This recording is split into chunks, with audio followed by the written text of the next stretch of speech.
Let's do this. I'm Sue Mitchell, and I'm the CEO of Mitchell Stankovic and Associates, and I welcome all of you.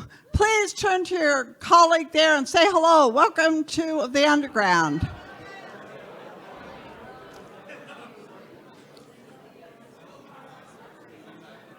So how many of you were here have been in Vegas for a week?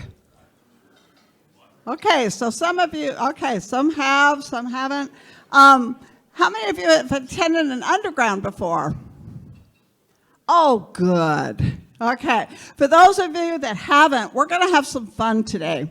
We're going to actually approach it a little differently. So Mitchell Stankovic and Associates has been working in the credit union space for 30-some years. I'm updating. I used to say 25. But we're here, we're part of the movement. We believe very strongly in the credit union space, and we do everything we can to push it forward. We believe that our CUSOs are critical to making that happen, as well as our business partners. And quite often, we separate those groups out. And what I love about the CUSO conference is it brings everybody together to talk about things that matter, to really look to the future. So what we're going to do today is basically shake it up a little. For those that have attended, typically we have our 5-minute where we pass the baton and people state a position. Today, we're going to do it a little differently. And it was kind of fun having our prep call with the speakers because they're going to take different sides of an issue. And this is an important, from a big picture standpoint, not only from the standpoint of us debating and talking through some pretty important topics, but the other side of it is that we need to have more debates. We need to come together. We need to collaborate. We need to find solutions so that we can serve the people that credit unions serve across the globe. So you're going to see a range of topics today. You're going to see a different environment. People may not even believe in the position, but I was told by one of our speakers today that the more she did her research, the more she started to change her mind. And so it'll be fun to see that debate. And then as we get towards the end, we're going to ask everybody here to kind of get involved with us a little bit. So take a moment. I see new faces out there. I welcome all of them. And take a moment and just say what you want to get out of it. Turn to your colleagues around you and ask, what would you like to get out of this session today?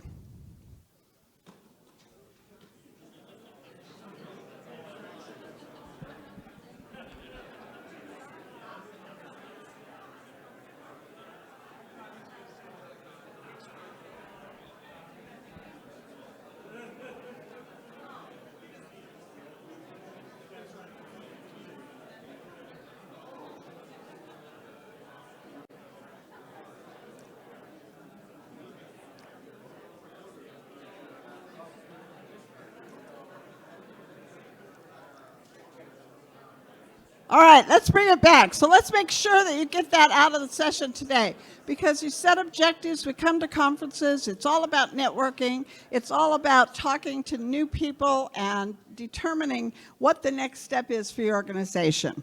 So we're going to get started this morning with a wonderful conversation with someone you might know. I'd like to invite Jack Antonini up to the stage with me so that we can do a little chat here. Please welcome Jack.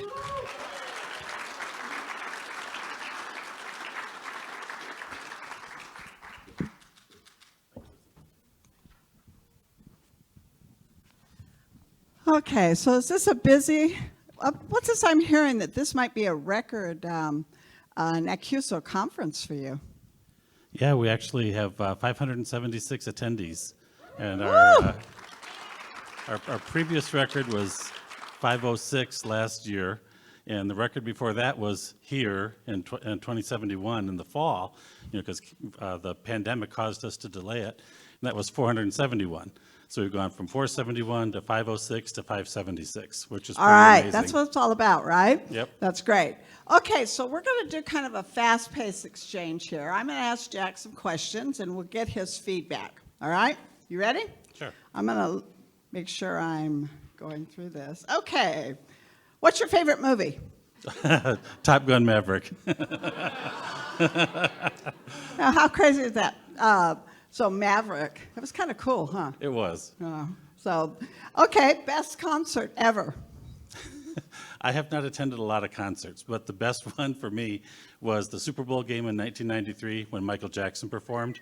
I was there and was about 20 rows back in the center and got a chance to experience all that. It was pretty phenomenal. It's kind of the beginning of the modern day Super Bowl halftime shows. Wow, it was great. So what's your favorite concert? Everybody just yell it out. Pink Floyd. All right, who said that? Raise your hand. All right, girl. Okay, now we know. Anybody else? Well, you know, all generations have seen, right? The Rolling Stones. I mean, some of these guys just keep coming back, so that's great. That's true. All right, so let's ask him a question about what would surprise all of us about you. Probably one of the most surprising things, which I think was really funny, Guy and I were talking about this last night. I met in a CUSO in 2010 when Sarah Canepa Bang asked me to come and speak at the CUSO conference right here. So in 2010 was when I first experienced and met in CUSO and got a chance to get to know the folks in the credit union world.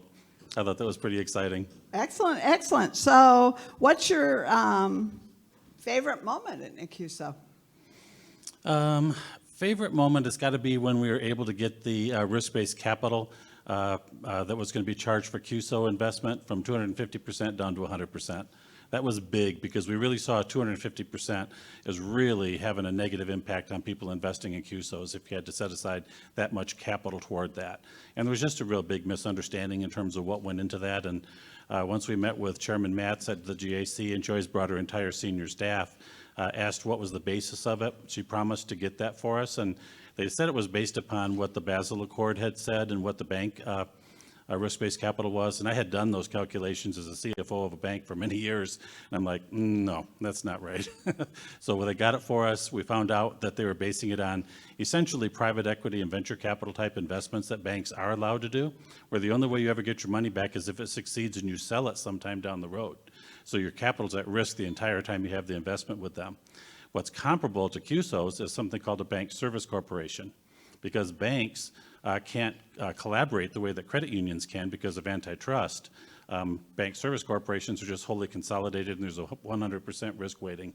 So we got a lawyer that runs the banking practice at the biggest law firm in DC to write a letter for us, someone that I knew that I'd worked with before. Took that to the folks at the NCUA, and they said, thank you, we made a mistake, we'll fix it. And they dropped it to 100%. What do you think? I think it had significant implications for the growth in the industry, and it'll be interesting to stay on top of it. Definitely. Yeah. Okay, so when you think about when you go worst moments? Worst moment was pretty easy. That was 2020 when the pandemic hit. I mean, we were literally just weeks before putting on our conference, and we had to shut the whole thing down. We were going to be in Orlando that year. Disney was playing basically a game of chicken with us. We were letting our attendees know that the conference might not happen. Disney took that as being that we had canceled our conference, and so they made a $450,000 demand on a Sunday afternoon, which was very painful. And if we had had to pay, that would have crippled us, if not killed us, basically. So I was very careful in what we said and how we said it. And I said, no, we're still planning to do our conference. We may not have very many people there, but as long as you can perform, we will perform. And in the end, they obviously had to close down because of everything that was going on, and they allowed us to extract ourselves from the contract without the huge financial obligation. But that was pretty scary for a while. I love the fact that you just pushed right back, right? That's our nature. It's all about who's going to make that, back down first. And so when we look at the items that I think coming up, couple of points you made. Education's important. Yes. Got to make sure that we're educating, and then we have to know our stuff. Be able to do that negotiation. That's absolutely great, Jack. All right. So, what's your favorite saying? Basically, it's following the golden rule. You should treat other people the way you would like to be treated, or for people that can't really relate to that, I say, how would you like your mother to be treated by somebody else? Treat other people the same way. And when I worked at USAA, General McDermott, who was the leader there, he had said, your employees are only going to treat your members as good as you treat them, which was a different version of the golden rule. And it really made sense. And I spent several hours every month listening to phone calls, just randomly. They didn't know I was listening, just to kind of see how people were doing, and came to realize that that was a real truism. So, treating other people well is something we should always do, but it's also going to be what allows you to be able to get the best service for your members. I think everybody would agree with that one. So I want to know what you actually say. Favorite saying. Okay, famous friends. Oh, David Robinson is one. And he came and spoke at our conference in 2018, which was pretty exciting. And then the other one, who was a famous person from the Naval Academy, is, oh shoot, what is his name now? I have such a bad memory anymore. Roger Staubach. Oh. So, that was, I know, I'm sorry. The cool thing is I've been able to go head to his house. We've had meetings in his office. I was in Charlotte, North Carolina, walking across an outside area from one of the First Union buildings to another with a group of employees, and all of a sudden I hear somebody yell out, Jack Antonini. It's like, I'm looking all around. It's Roger Staubach. And this guy walking with me is like, you know Roger Staubach? Yeah. Well, I think there's a few people here that are feeling the same way about Jerry Rice. Oh, yeah. That's going to be That's cool gonna be tomorrow. amazing. So, all right, final question here. Favorite team for the championship? Oh, goodness. I am not even sure, to tell you the truth, who I think is going to be able to win. I've just not been on top of it that much. Yeah, well, I'll tell you what, lots of upsets, and I think they're going to have a little fun with some brackets and some. Oh, yeah. I love it when the Cinderella teams, if you will, come forward. So thank you very much. Jack is going to be on stage tomorrow, and you'll be hearing more from him. So please give a round of applause. Thank you for joining us. Absolutely, thank you.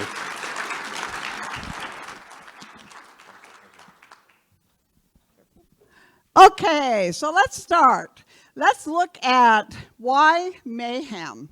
So when you think about what's going on with March Madness, and you think about all the change happening out there, I don't know about the rest of you, but this weekend we saw a change in who made it from the Elite Eight, and so that was kind of exciting to see all of that craziness. So now we're going to take a look at a video that will kick us off today about March Madness and the theme of our conference, which is all about mayhem. It's all about CUSO mayhem. It's all about the changes in the future. So if we can we start off with the video? Welcome to the road to the Final Four. It started with 68. It's down to the Sweet 16. Marquise Noel playing in front of his home crowd. Nobody. Oh, look at this pass. A 3-point differential. Clock ticks. Walker. Oh, and he's stripped by Noel. Ball is loose. Noel comes out of the pack. Noel dribbles, and he lays it in. Kansas State wins it. The Wildcats are headed for the Elite Eight. Gray Stone. Whoa! Flare screen. 3. Well executed. Stonewalled, and they're not even going to get a shot off. Princeton's defense holds, and they're moving on. They pull off the upset in Salt Lake City. Second game of the night here at MSG. Florida Atlantic will battle Tennessee. The very interesting matchup, two contrasting styles. Florida Atlantic a chance to take the lead, and it's going to be Forrest Cash money. The Owls are in front. That is the ball game. Then Florida Atlantic is Elite Eight bound.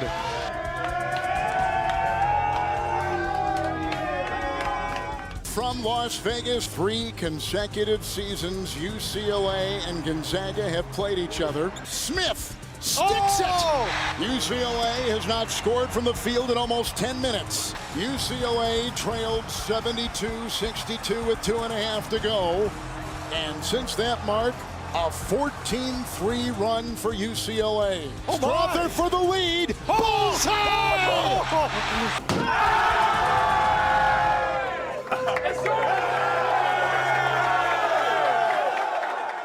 Okay, Okay, so who's got their bets in for the championship? Anybody? Oh, we're not admitting it. We're in Vegas, man, you know? I'll tell you, when we watched the Final Four, we saw, okay, we did the video Friday, so lots can change in a couple of days, and it's amazing. That's our world today. That's our world, is that we think we have a plan on Friday, and by Monday, the world has changed. So today we're going to have a clock, a 3-minute clock up here. We're going to have our speakers start, and one of them will introduce their subject, their position. Then the opposition will say what they have to say, and then we'll pop back to the other side, and then back to the other side. And we want you have some clappers there. Would everybody use the clapper for a second? You got to push them because they're kind of cheesy. All right. So we know that the subjects may not be what we all agree with, but let's do it. So before we start, I want to introduce you to our MC for CUSO March Madness. She doesn't know what I'm going to say, so I had fun with this. She's a starter, owner of Strategic Advisory Service, huge basketball fan, leads teams nationwide, develops game plans, and has a learn, love, kick-ass attitude. Will you join me in welcoming Brandy Stankovic? Thank you. You think it's a little early in the day to call a technical foul on Sue? Would that not? No. Put her in the box. All right, I have the opportunity to introduce you to our first panel. Thank you all for being here. Our first topic, as you saw, is profit. Is it a bad word? No, profit's not a bad word, but we are in credit unions, so we want to have a bottom line impact. Do we pay dividends? Or do we reinvest those dollars back into the business and into technology? There is pressure to do both. Partners need the income, our owners need the income, and CUSOs need the cash to grow or maintain business, to remain relevant. So we're formed by not-for-profits, but to make a profit. Does the industry have patience? Who do we serve first? Our owners or essentially our future? So I'd like to introduce you to first Tyler Valentine, the CEO of Stage Point Federal Credit Union, is joining us on the pay dividends side. Next, we have Mary Beth Spuck, who is the president and CEO of Resource One Credit Union, joining Tyler. Should be right next to you. No, you go then. On the other side, who says, let's reinvest. We have Donna McNeely, who's the president of Connective Financial Management. You guys can go ahead and take a seat. And finally, we have Bill Butler, who's joined as CEO of Kachinga, who we've heard lots about. I know it's tight. When you guys come up here and join me, you'll see that it's tight, but it's because we have a lot of viewers that are watching in a digital format. So let's all give a round of applause to people that are watching us digitally. Hello, friends out there in the virtual world. And so I promise not to be standing in front of you for very long, much longer. So Tyler's going to start us off, and then we'll head over to Donna. Back over. Sound good? Let's get started. Thank you. As Brandy said, I'm on the pay dividend side. So I'm the CEO of an $80 million credit union in Laramie, Wyoming. When we think about a CUSO investment, we're thinking about certainly what the future holds, but it's also the services that CUSO is going to provide to the credit union and the trickle-down effect to the membership as well. But as a small credit union, we can't tie up all of our assets or a significant portion of our assets into something that isn't going to have a return back to the credit union. So if that investment is not something where I'm going to be paid a dividend to, I can't tie up that significant portion of my balance sheet into that CUSO investment. Obviously, that trickle down comes back to the members. If I don't have earning assets, I'm not making enough money to pay my members a dividend, which then has a spiral effect to, are they going to put their money with me? Am I going to be able to continue to have the deposits to do the loans to serve the members that I'm supposed to be serving?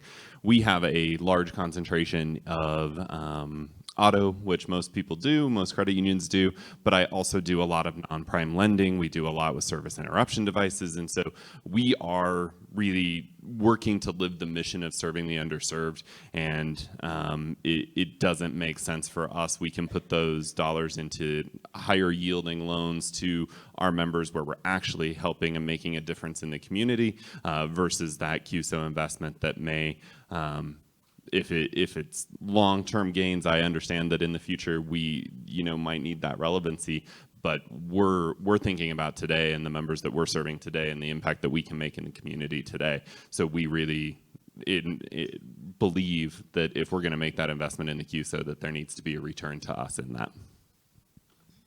Okay, thank you. I'm the president of the CUSOs for Connecticut Federal Credit Union, and I think we need to remember that not-for-profit is for the IRS. And I think sometimes we forget that because our members don't think of us as not-for-profit. They want us to be responsible with their money. So yes, we do need to ensure that we are making a return. However, there are things that come along with those investments that we make. For instance, I run the wealth management team. We are one of the few that have it inside of a CUSO. It takes about 3 years to become profitable, or if you bring on a new advisor, about 3 years for that person to become profitable. However, our members that have a wealth management relationship with us, they also have twice as many active products with the credit union versus our regular direct members. So there are other benefits that you're getting along that way to profit. So something that I thought we should remember.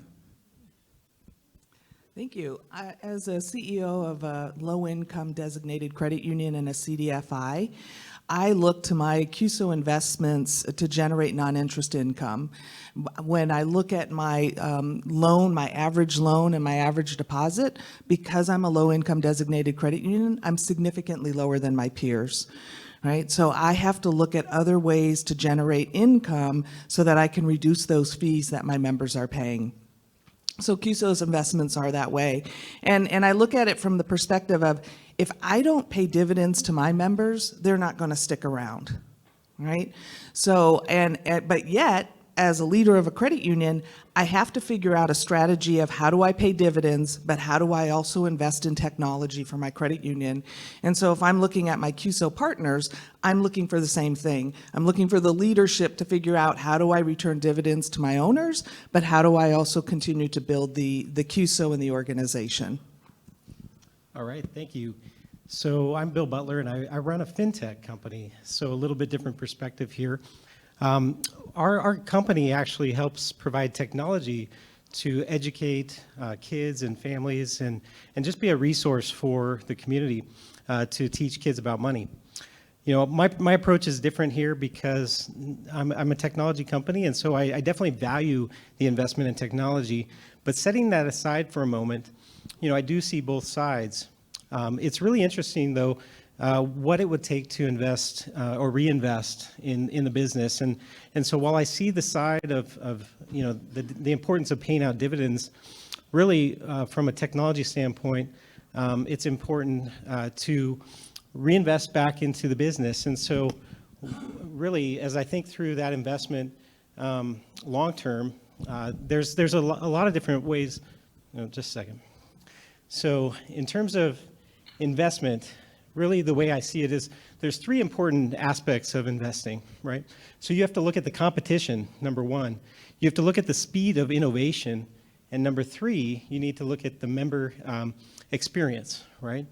And so if you're not sustaining that for your members long term, really, there's not going to be the business to grow, right? There's not going to be the profit back to the business. And so that's really my argument, is that, you know, the competition is hot, right? So we look at March Madness, right? So there's a lot of competition. In our space, there's a lot of competition in the industry. We have neobanks, we have other banks, we have fintechs that are competing against our industry, right, to serve the members. And so, it's really important to invest back into technology so that we can, be competitive in the market. As we look at the average age of the members in the space, right, it's approaching 50 years or older. That's a challenge, and I'd say part of that is because, the technology piece is so important for the business. The second is the speed of innovation. So how many of you guys have tested out ChatGPT? Has anybody tried that out? Well, it's more than just a search engine tool, right? It's actually, you've got a lot of developers that are using it to be more efficient with technology. And, I think that that's going to be an amazing, amazing technology to follow. In our space, we actually see great innovations in, money movement and transfers. We see some great technology and compliance products and things like that. And all of it is essential to retain those members. And then that third piece, is right around member experience, right? And so that is important overall, just because we may want to be the first and the primary financial institution for those members. That may not be possible, but we at least want more share and more opportunity with those members. So those are the three, reasons that I'd focus on investing in technology. I agree. I think this argument or this concept is different depending on where you sit in the credit union ecosystem. I think large credit unions have the ability to make that investment without having that immediate return, the non-interest income, and being able to have that. I think small credit unions, CDFI credit unions, those that don't have the resources to be able to have that longer term technology or that longer term investment without an immediate return. That's where we have a difference of how we, I think, see this and approach it, and it really depends on where you sit in that credit union ecosystem. I do agree with that. I think it is also, though, important to think about. I just totally lost my train of thought. So, Brandy. I was just going to ask the question and then, of course, put it up for anybody else with questions. But do we need a shift of mindset for credit unions in looking to a CUSO to be an investment opportunity? So if we are reinvesting those dollars and continue to build for the future for services, am I going to a CUSO to actually get a return on investment? I think there's different reasons for investing in CUSOs or collaboration. Could be to reduce expenses, right? Share operational areas and be able to reduce expenses. Sometimes it's just flat out an investment vehicle to return non-interest income. So I think there's different avenues of to why. And so you need to figure that out. But I think also, if we're looking to say that CUSOs are the savior, so to speak, for small credit unions, okay, if they're going to do that, they need to be able to have some sort of a return, whether it's you're going to be reducing their expenses, but we can't expect them to invest in CUSOs and let them to sit on the sidelines and wait until a profit is turned and that a return comes back, because then that won't save them from being merged out of existence. So if it's something that you are looking to offer your members anyway, you need to. I think your point about, is it going to reduce the cost that I have to spend to be able to offer that? I think that's a really valid point. So it's not going to necessarily give you an ROI, and doesn't make sense for smaller credit unions to offer or to invest in a CUSO just for the return. From an investment standpoint, we are all accountable to our investors. And as I was thinking about this, I mean, I could be one-sided because I'm a technology company. Hey, you should invest in technology. But in reality, we have to produce something for the investors. I'd say with the market how it is right now, and back to my point, the competition is hot, right? So even if you're a small credit union, it's important to invest something in technology. And so I know that the CUSOs, each one needs to evaluate its financial position in light of what is required for the investors and what's required for the members. But if you don't invest in technology, you could become obsolete, and that's that's really our whole goal is, there's got to be a fine balance between the two. As a credit union, I have to invest in technology, but I still have to pay dividends to my members. I don't think it's an either or. Right, it's certainly not an either or, and we both talked about having to pay the dividends to our member. That situation or that environment has become increasingly competitive as well, and especially in this environment now, liquidity is a major topic of conversation, and so those dividends that we're paying to our members have really risen to the top of the conversation really quickly, where before, for the past several years, that really hasn't been a focus because dividends have been so low, so it wasn't necessarily a consideration. And so we have to really be mindful of that, and we also have to have the capital to weather these, once in a lifetime financial crises that seem to happen every 2 or 3 years now. And so it really, we have to, from a profitability perspective, our institutions have to be profitable in order to have the capital to invest in technology and pay dividends to the members. So there's a lot of balance and leadership and management that happens. So would you say, though, that it's different demographics, right? Some demographics, the younger people, they want technology, they want the bells and whistles. The older demographic, which I think we all have a lot of, they're looking for the dividends. We need those dividends because we do need to be able to sustain the credit union, but it's two different people we're trying to serve, or two different demographics we're trying to serve. Absolutely, and we need both. We used to have an ideal member. Now we have two. We have the depositor, and we have the younger family. What we would have said was our ideal member 3 years ago is different. Now we just added one because we also need that depositor, and they're looking for the dividends and less of the technology. And so it is a divided focus.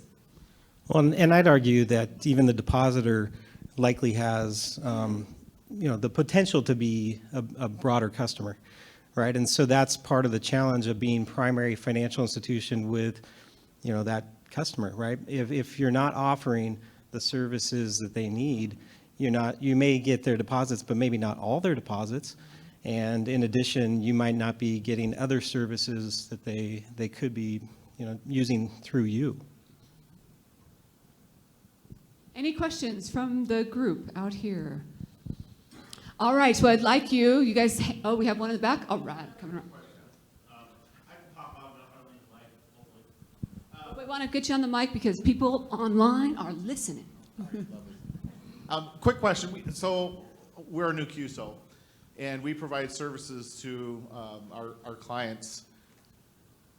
How do you convince them to invest in the CUSO if they're benefiting from the services that you're providing through just the fact that they pay your fees? So how do you take that next step to get them to invest and buy in?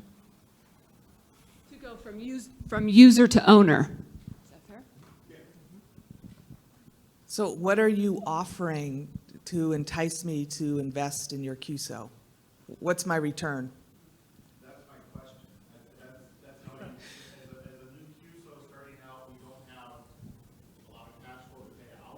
Got it. So can you lower my monthly expense that I'm paying you? Contractual, as an investor? Yes. Contractually now? No. We're recording, so. Disruptive pricing. Are you bringing disruptive pricing? Yeah, but I see CUSOs do that where that owners have a lower cost than just users. So could you provide that to me? Right, so there's a return in some way, lowering operating costs through the investment, right? It's going to cost me less every month, which comes back as profit to the credit union because it's lower operating expenses. So yeah, I agree with that. In my background, I'm a product guy at heart, and so there's going to be needs that aren't being met, right? And so in addition to lowering those costs, there may be something compelling that the member or investor combination wants that they don't yet have. And so there's got to be that mutual need that's being filled between the two. We have Gary Brandt. We've just come off of a 40-year declining interest rate environment, and we could be in for a 40-year rising interest rate environment. How are you guys thinking about that relative to profits and giving back to your members? This interest rate environment is the first time in my lifetime, right, that this is happening. And I think that for a lot of CEOs, it's the first time that they've seen it as well. I think for us, we've always tried to take a middle road when it came to reinvestment and member benefit. We really try to communicate the work that we do in the underserved communities in order to also then those people that have resources appeal to them. This is what we're doing with your dollars in our market. Basically have your accounts with us because it's benefiting the community as a whole. And we've tried to really tell that story well. I think the rising interest rate environment, what's changed with that is obviously the impact to cost of funds because it's risen dramatically in a very short period of time. And again, we're trying to walk that middle road, not have deposits run out our door because we need the liquidity because I'm 99% loaned out. You can all go look at my call report. Because we're doing the work in our community that we feel like we should be doing. But it's walking a fine line of what we can do with the dollars that we have, and it's becoming increasingly, I don't know, difficult, but there's a more intense focus for us right now on that because of the liquidity position of the credit union. We have a question back here. I was wondering, the question the gentleman posed earlier about getting current users of the CUSO, and the response was you could variable price it for owners versus just at the normalized user. If you're going to invest in a CUSO, could you speak to what a credit union might want to assess the period of return? If you've got a new branch, you're not expecting that branch to break even for 3 to 5 years, or some other investment that services directly the members. So in this situation, to expect as a new owner or somebody that's using the service and buying in, what would you do in the business model design and its cash flow and its rate of return from, like, say, year 1 to year 5, and what kind of steps would you take since you run a group that runs the CUSOs for the organization? What's your pattern? I think that might be helpful to the audience to understand, the timeline and the sequence and how that gets built up as part of the business model. It really does depend on what the business line is, right? So investments, insurance is primarily what I do. Always looking for other opportunities that the credit union may want to invest in. But since we already do have 3 CUSOs that we know it takes 3 years for those to turn a profit, we would be looking for something similar. Appear to me you're really talking about probably the two primary ways to distribute net income. You're looking at retained earnings, which you can use for investment purposes or reinvestment, and you're looking at distribution. I think there's some others that we as CUSOs need to consider, things like when's the last time we reduced our prices to not only our owner credit unions, but the non-owner credit unions that may use our services as well. When's the last time, if you have a COLA adjustment in your annual contract, when's the last time you waived COLA because you had a good year and you were able to do that, so that you benefit both not only your ownership, but your user base as well. So I think that in many cases, I know a good number of CUSOs pretty much have the same pricing model they had when they got started. And today they've turned out to be very successful, very profitable, and yet probably don't look at all the mechanisms available to really provide a disruptive pricing model in the industry to control more of the industry's business. We have one last comment question. I want to go back to, my name is Bill Beardsley. I'm CEO of a commercial lending CUSO. I want to go back to this gentleman's comment about how do you, basically position yourself for future owner investors. And I would take the opposite approach. I think owners could pay more than non-owners because they're investing in a future return from that entity and for the opportunity to have impact on the success of the industry and of that company. And by the way, if you have non-owners using your services, seeing owners pay more, they're more likely to pay more as well and generate a return on investment.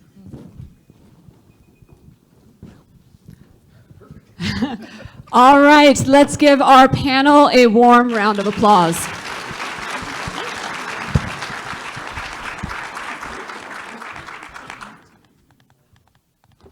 There were a few questions that went unanswered, and hopefully we can tie them into other panels and or continue having those questions answered and discussions and networking throughout the day and throughout the conference.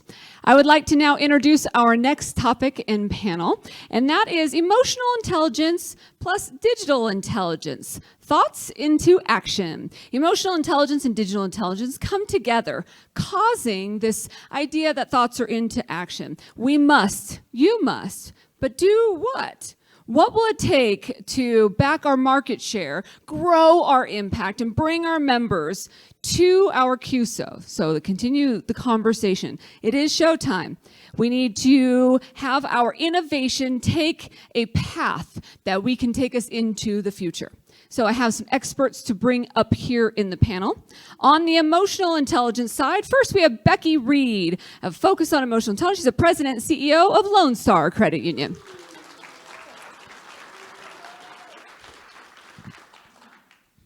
Next, we have Chad Ritchie, the CIO of Ventura County Credit Union.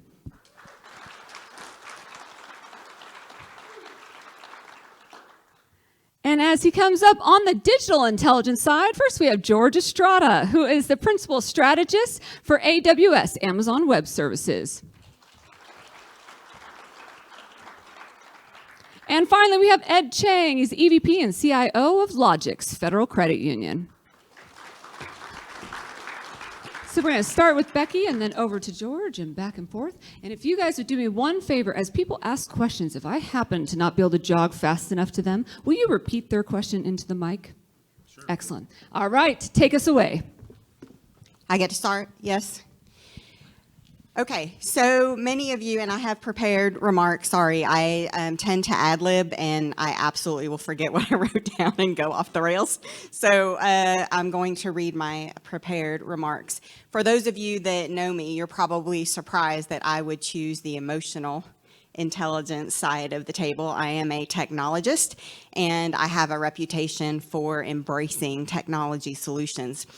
So technology, however, is only as good as the person using it. Digital intelligence is important, certainly, for providing data and tools to people.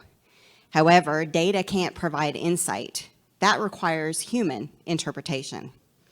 Technology can provide trend analysis, but it can't create a strategic vision. Data doesn't brainstorm. Data doesn't collaborate. Data doesn't inspire. Emotionally intelligent leaders use technology-driven data to inspire people to act. It's humans that create connections, culture, and vision. Digital intelligence is important, but it's the people that ultimately decide how best to utilize it.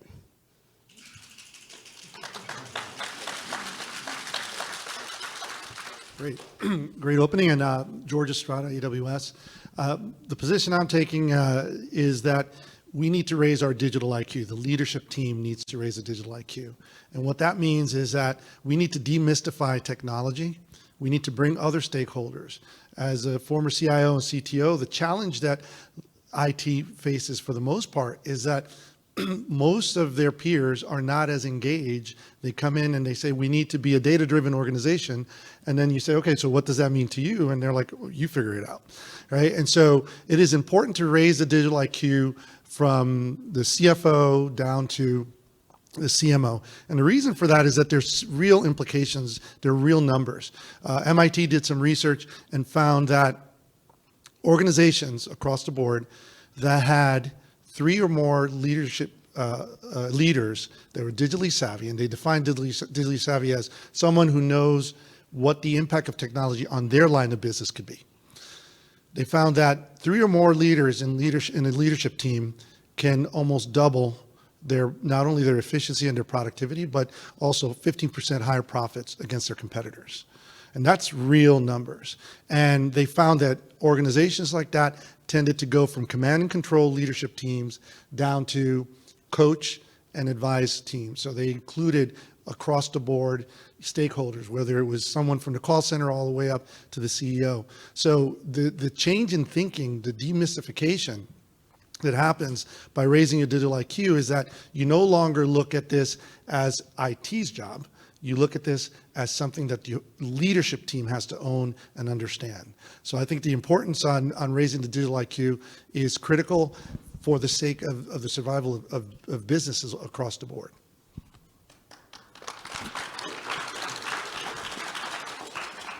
Hi, Chad Ritchie, CIO, Ventura County Credit Union. I have a disclaimer.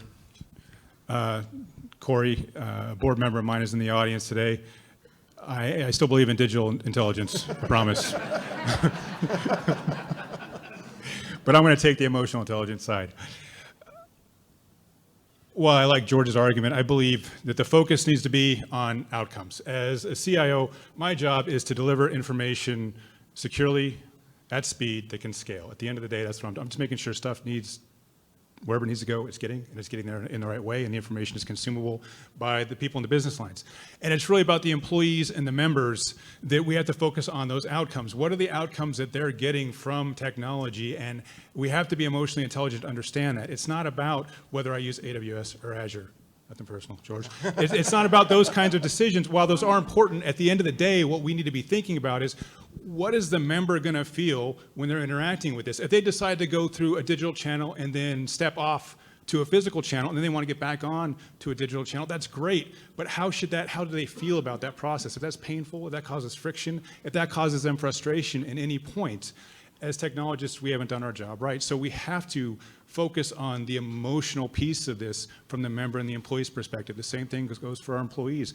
If they're dealing with the technology and it's painful or they can't use it, who cares what stack it is? At the end of the day, they're frustrated, and when they're interacting with our members can be frustrated through that. So we have to take care to make sure that as we're developing these solutions, that we're taking into account everything at the executive level throughout the organization. We're having these conversations. It's not just about the technology. It's about the emotions that we're creating in our members when they're using these tools. Well, Chad, I respectfully disagree. Hello, everybody. I'm Ed Chuang. I'm the CIO of Logix Federal Credit Union, $9.5 billion. I feel that oftentimes as credit unions, when we talk about digital, we fall into a trap, and we talk about digital with a lowercase d. And that's digital as a project, maybe as a department. And we love to compare digital as a channel with the branches or the contact center. But if you think about the other way of thinking about digital, you just have to, the digital with a capital D, you just have to look at the language that Chase uses and how they're reaching out to millions of Gen Z users that they're winning over, right? So digital is about aspiration. It's a lifestyle. Digital is about letting someone flash a QR code so they can enhance their travel experience by entering a lounge. Digital is about being able to bid on curated dining experiences with a celebrity chef, right? Digital is about the 25-year-old female startup founder that's trying to balance her life, productivity, her family, oftentimes through just the phone, right? So that's digital with a capital D. You juxtapose that with the language that we often still use. So I hopped into my rental car last night and I heard a radio commercial of a local federal credit union. And they were talking about digital as a convenience so that they could bring in deposits. These are decades-old terminology and it really doesn't resonate with the Gen Zs of today. So since we're in Vegas, I'll end with saying that I'll wager that most everyone, if not everyone in this room, has a cell phone. And we know the importance of that cell phone to us. You see it as you log into Marriott Bonvoy to check into your room and get a digital key. You see that when you get your boarding pass through the Southwest app. And here we are at a credit union conference and we're debating as if it's still a debate whether or not digital should be the center of our business. That's my position.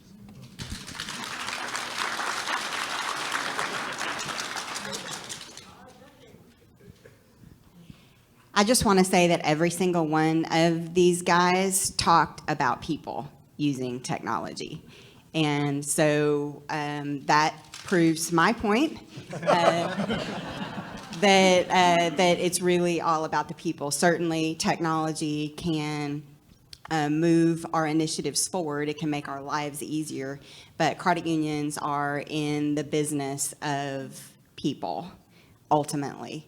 And there's something that I say quite often, and that is our employees require a frictionless experience in order to provide our members with a frictionless experience. And the mechanism by which we create less friction is technology, but ultimately it's about the people. So thanks for all talking about people. Prove my point. So look, I think the emotional intelligence part is very important. I think that's why you need the digital IQ raise, because that conversation, when you get that first cloud bill, becomes very emotional very quickly, right? Very quickly. And so understanding what kind of questions to ask before you start making those investments, before you start migrating, understanding, oh, we have to develop a new practice around cloud economics, and it's not just finance, it's IT, it's the developers, it's the partners, right? Understanding those questions and what needs to happen starts feeding into that emotional intelligence part, right? So I don't think they're necessarily mutually exclusive. What I find frustrating, and I've seen this as I was a CTO for a managed service provider, and I see this in my present role, is that the difference, I know the difference in the IQ level of and I don't mean this in a derogatory way, like in the technical IQ level or sophistication of a leadership team, when the only person that I could meet is a CIO or the CTO. CFO has no interest in meeting with me. COO has no interest in meeting with me. CEO has no interest. On the other hand, conversely, there are organizations and credit unions in particular, that's my area of focus, where the CEO wants to meet with me, wants me to meet with the leadership team, right? There's a confidence level, right? Because they have questions that they want to ask me directly or ask my team directly. And that's where you start seeing that confidence, right? They're not worried. They got Chad to worry about securing the environment and asking those particular questions. But when it comes to what programs do you offer? I mean, AWS offers a lot of programs around digital strategy, innovation, right? Those are things that the leadership team needs to, they find real value. So I think that's where the digital IQ really starts helping on the emotional side. Yeah, I agree with you, George, and Ed as well. I think that when we're looking at the emotional intelligence piece, what we have to consider is, as we said, sometimes it's considered technology's job to figure this stuff out. Like, hey, that's the CIO's job, that's the CTO's job, go figure this stuff out. And that's where it becomes a leadership issue. If the leadership in whole isn't embracing digital from an emotionally intelligent perspective of outcomes and feelings of members and employees, then that's where the first potential misstep can happen. We're at a point now in time where digital is no longer just one executive's purview of ownership. While they may have the responsibility for maintaining it and growing it, but it's certainly not theirs. It has to be a collective amongst the leadership. It has to be everybody feels a part of this, because at the end of the day, a lot of our members are choosing to do business that way. And it's just as relevant as if you wanted somebody in the branches. You have people who look over the branches, but again, everybody in the leadership team is having a say in how we're developing our branch strategy. That's not just the decision of a COO. It's an executive decision, and you have to have that leadership from the beginning. So having that emotionally intelligent conversation about the why, so why you have your digital, you have your Marriott Envoy, is that what it's called? Bonvoy, thank you. You have your digital key. Why do you have your digital key? You have your digital key to make it easier for people to check in, because standing in line is frustrating, and people don't want to do that when they get to a hotel. I don't want to stand in line with 50 people. People. Can we get a clap on the people? People. Thank you. On the topic of leadership, I really want to double down on what Chad just said. One of the things I see across many credit unions is that when it comes to the topic of digital, there's still just one voice in the room. It's typically a room full of leadership that has a lot of operational experience, maybe with branches or as ex-CFOs, and you have one person trying to push the digital initiative forward.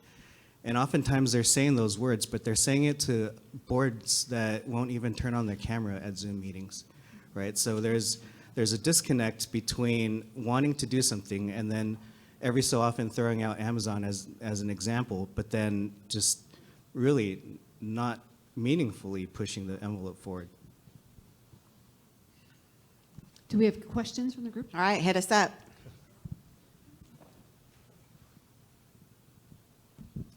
Thank you for that. Sid Singh from Boulder Money. I love the focus on people because at the end of the day, technology is in service of ensuring that the consumer gets what they actually need. So given that tech has become and digital has become table stakes, whether it's apps, whether it's ChatGPT 4 in a few years, I guess the question I have to ask is, in a world where 70% of fintech apps get deleted within 24 hours, just having tech alone isn't going to be sufficient. So how do credit unions truly differentiate themselves in getting outcomes for their members? I can start. This is where CUSOs come in, and creating an ecosystem of the right partners makes sense. So as a credit union, first and foremost, you have to decide what you are and who you are. Right, to your point, you don't just go out and buy a bunch of technology and hope and pray that it works and that there's ROI and there's adoption. You have to know who your members are, who you're serving, and your end goal. And then we're at a point in time where CUSOs and technology are so advanced that you can really partner with the right people, even with a small team internally, and launch the experience that you want. So as the CEO of a credit union, I can tell you that I was shocked at the speed at which SVB had a run on its deposits. 36 hours, $60 billion went out. And there was a comment made in the previous panel about the environment that we're in, right? Many of us in our lifetimes, and certainly in our credit union careers, have not seen an environment like what we're having today. And we have spent a lot of money making the digital experience for our members easy. That's why you saw it was really easy for customers of SVB to move money out rapidly, right? What we haven't done, and this requires emotional intelligence and digital intelligence, is making our back-end processes as swift as our front-end processes for our members. We've spent a lot of investment dollars and time in the front-end experience for our members, making things easy, and now it's time to use our emotional intelligence to make things easier for our employees. So we talked about trend analysis, near real-time data. I think our industry suffers from not having access to those things, even though the technology is available to make those things happen. And so to your point, I think as credit unions, we have to absolutely embrace, and to all of your points about having the executive suite really understand how to utilize the technology that's available. And part of that is educating ourselves and learning about what is the latest and greatest available out there. Question here? Hi, good morning. My name is Scott Sadler, MAPS Credit Union Chief People Officer. I feel like there's conflict sometimes with the pace of digital and how it outpaces our ability to plug into the human side of our business. At MAPS, we're a mindful organization. We use mindfulness. We have cohorts. We do a lot of communication. I feel like digital sometimes gets ahead of that. We're not seeding the garden early enough to allow people to adjust to change. And that includes our executive suite, which is usually our biggest challenge. How would you approach that balance with EI and digital in that kind of scenario?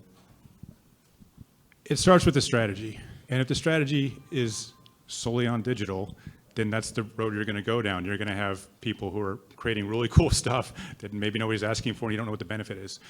So you have to create space for the conversation in the beginning before you even get to the point of, hey, what new tool do we, and we're really good at this in credit union land. Let's go buy that shiny, cool product and put it in, and then our members are going to be happy. And before we go down that path, where's the conversation of how is this going to impact them? What is this going to be like? Have we walked through it as them yet in this space to see what that looks like? Do we know what they're going to feel when they go through this experience? Creating space for that conversation is something that hasn't historically happened in our industry, but it needs to. When that first conversation comes up, which is usually at an executive level or it's being brought up, hey, we need to do this thing. As executives, it's our job to say time out before we go and look at something, before we go and demo something, before we go and see something. What is the benefit that we're trying, not the technology. The technology shouldn't even be discussed yet. What is the benefit we're trying to bring to our membership with this, and have a real discussion about that so you can actually visualize that, you can picture that benefit before you talk about the technology, and then you have the conversation about technology. And that way you can make sure that you're not getting ahead with digital solutions because you have to put those thoughts first. Which requires emotional intelligence. As a former Amazonian myself, your number one leadership principle is obsession over the customer.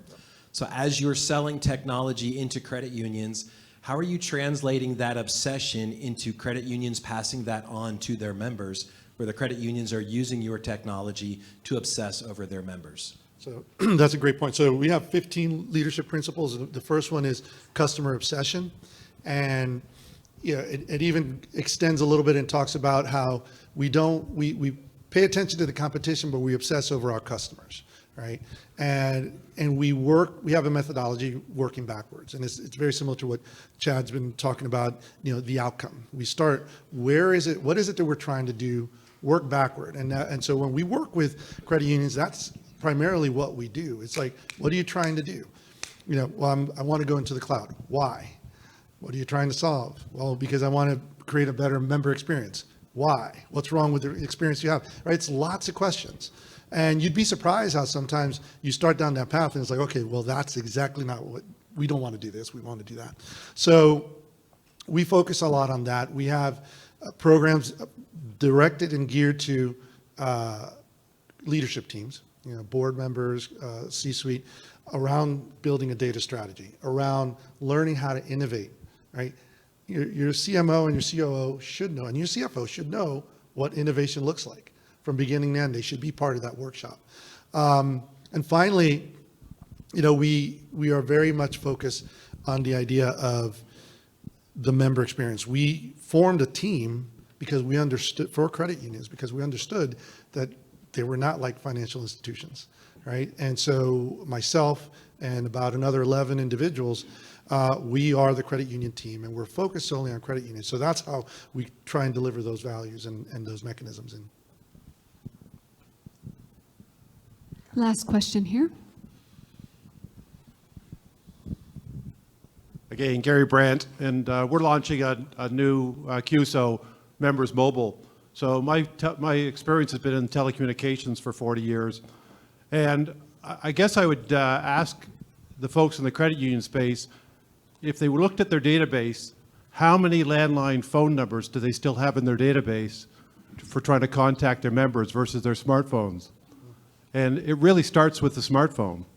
Everybody has moved and companies have been slow to respond. So all the digital talk, go to a soccer field in the evening and watch two parents communicate seamlessly for transitioning their kids, heading them off. They're doing it with a smartphone. Everything has gone to the smartphone.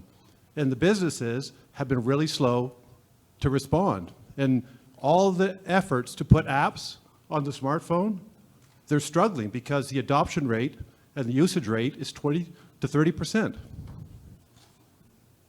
It comes back to the people. The people have made their choice. Was there a question in there, Gary? No. No, it really, the question started off with, what percentage of the credit unions are still contacting their members as if they are in their kitchens? Probably all of them.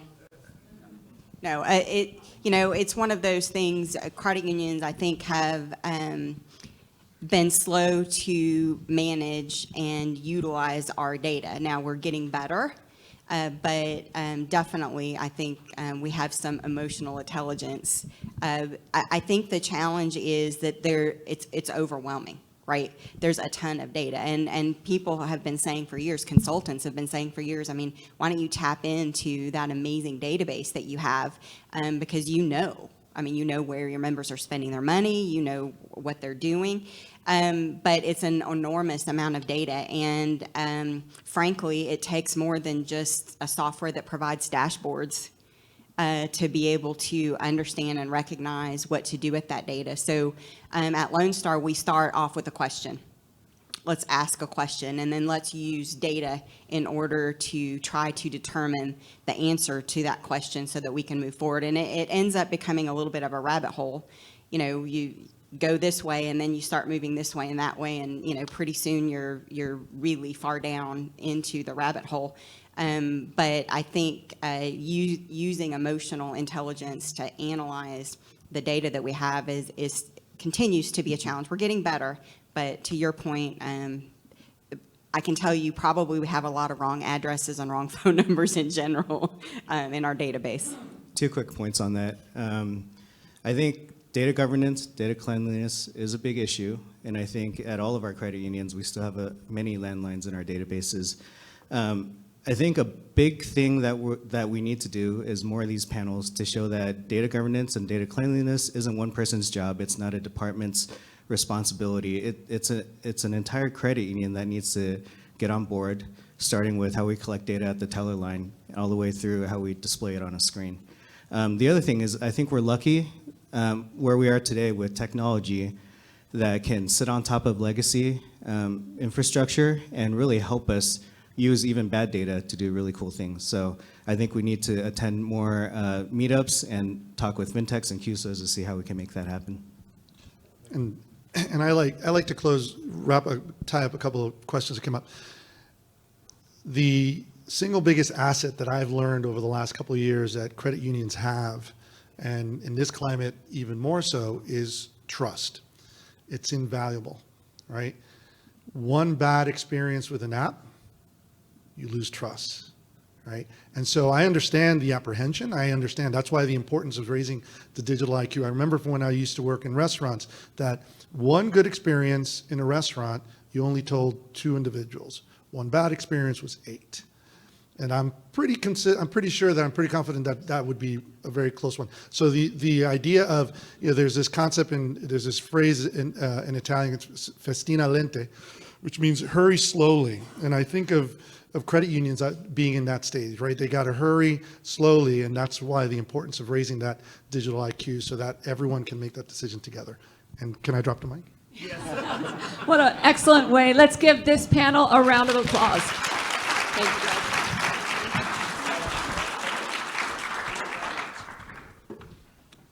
Oh, they're shaking hands. This is good. This is good. Earlier, when Sue asked the question about to Jack, what celebrities do you know? My answer would have been the individuals on this next panel. I'm just saying we have a star-studded panel coming up here to talk about the controversial topic, the big T, the technical foul. What's happening in the industry? There are bad players, and we know it. We have the data. Who has the whistle, you or the industry? And there are rules. And so when it comes to this technical foul behavior and that's unbecoming of the industry, there's really no debate here when everybody's coming up. We're just going to talk about who, when, what is being done by CUSOs and partners. So I'd like to bring up for our panel first Jonathan Taylor, the CEO of CUSO. We have Linda White, the Executive Director of the Credit Union Women's Leadership Alliance. Next, we have Sarah Kanepa Bang, the Senior Advisor to the Vice Chair, Kyle Hopman at NCUA.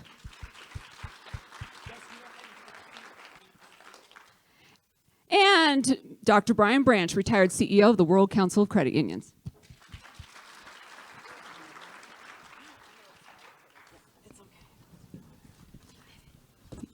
So you guys aren't necessarily debating here, but don't go easy on each other either. Jonathan, will you start us up? I will. Well, good morning, everybody. I was just about to use the restroom because I thought we were on last, so I'm really happy that didn't happen. And Brian was at the door to kind of stop me, so thank you for that, Brian. My name is Jonathan Taylor. I am the CEO of CUSO. Our tagline is Solutions with Soul, doing well while doing good.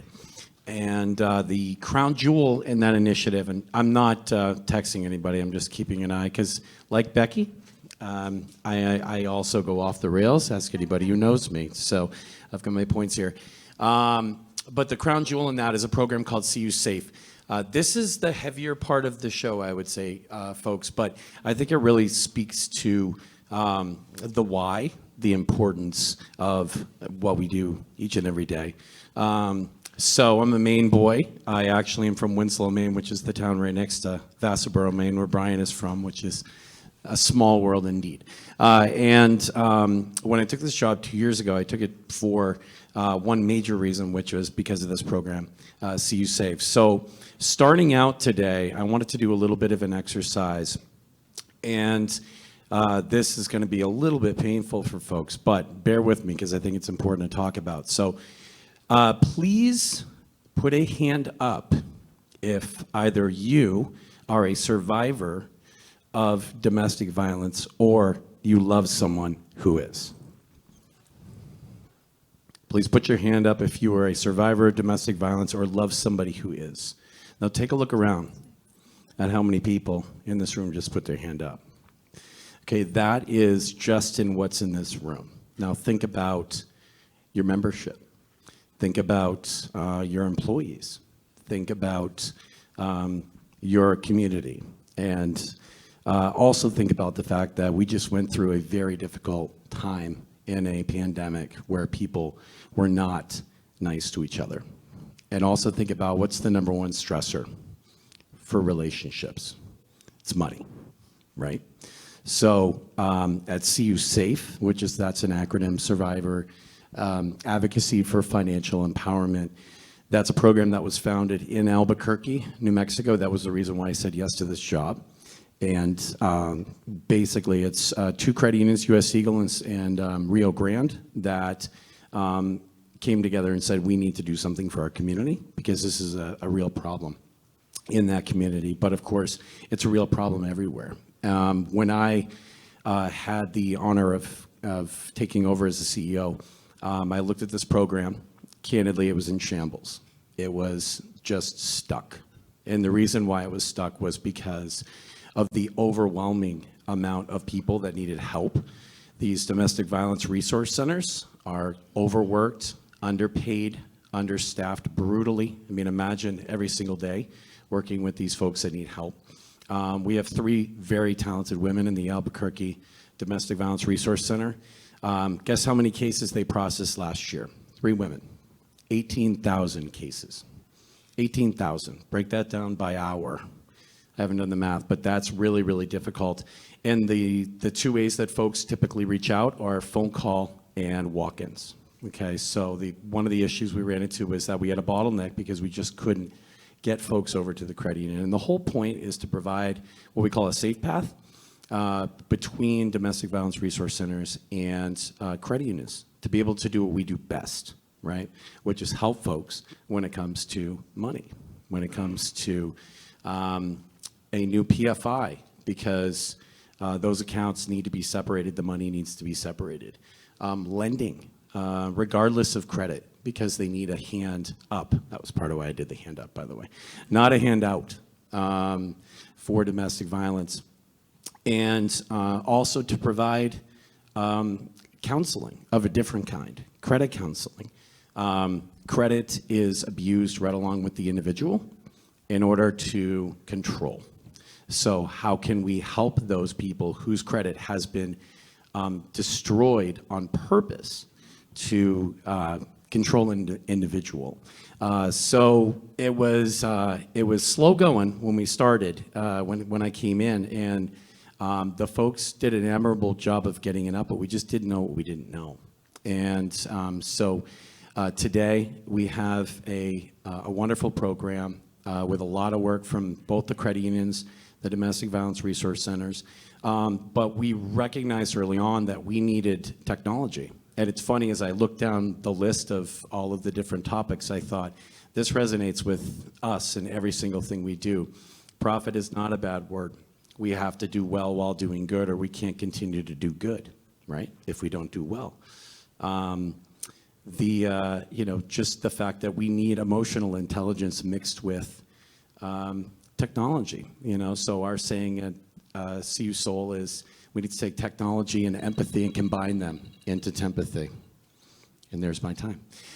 So we have FinTech partners in the room today. Gary from Members Mobile, who's donating SIM cards into the program so that survivors can jailbreak their phones and start to make the calls and texts that they need to, and lots of others. So I would just say, please raise your hand for your communities and take a stand in this fight, because it's really needed. And think of the loyalty that's created from these people that you can help get a better life. And I just want to give a shout out to Olivia, who is our survivor advocate in the program, who came here today. So thank you very much.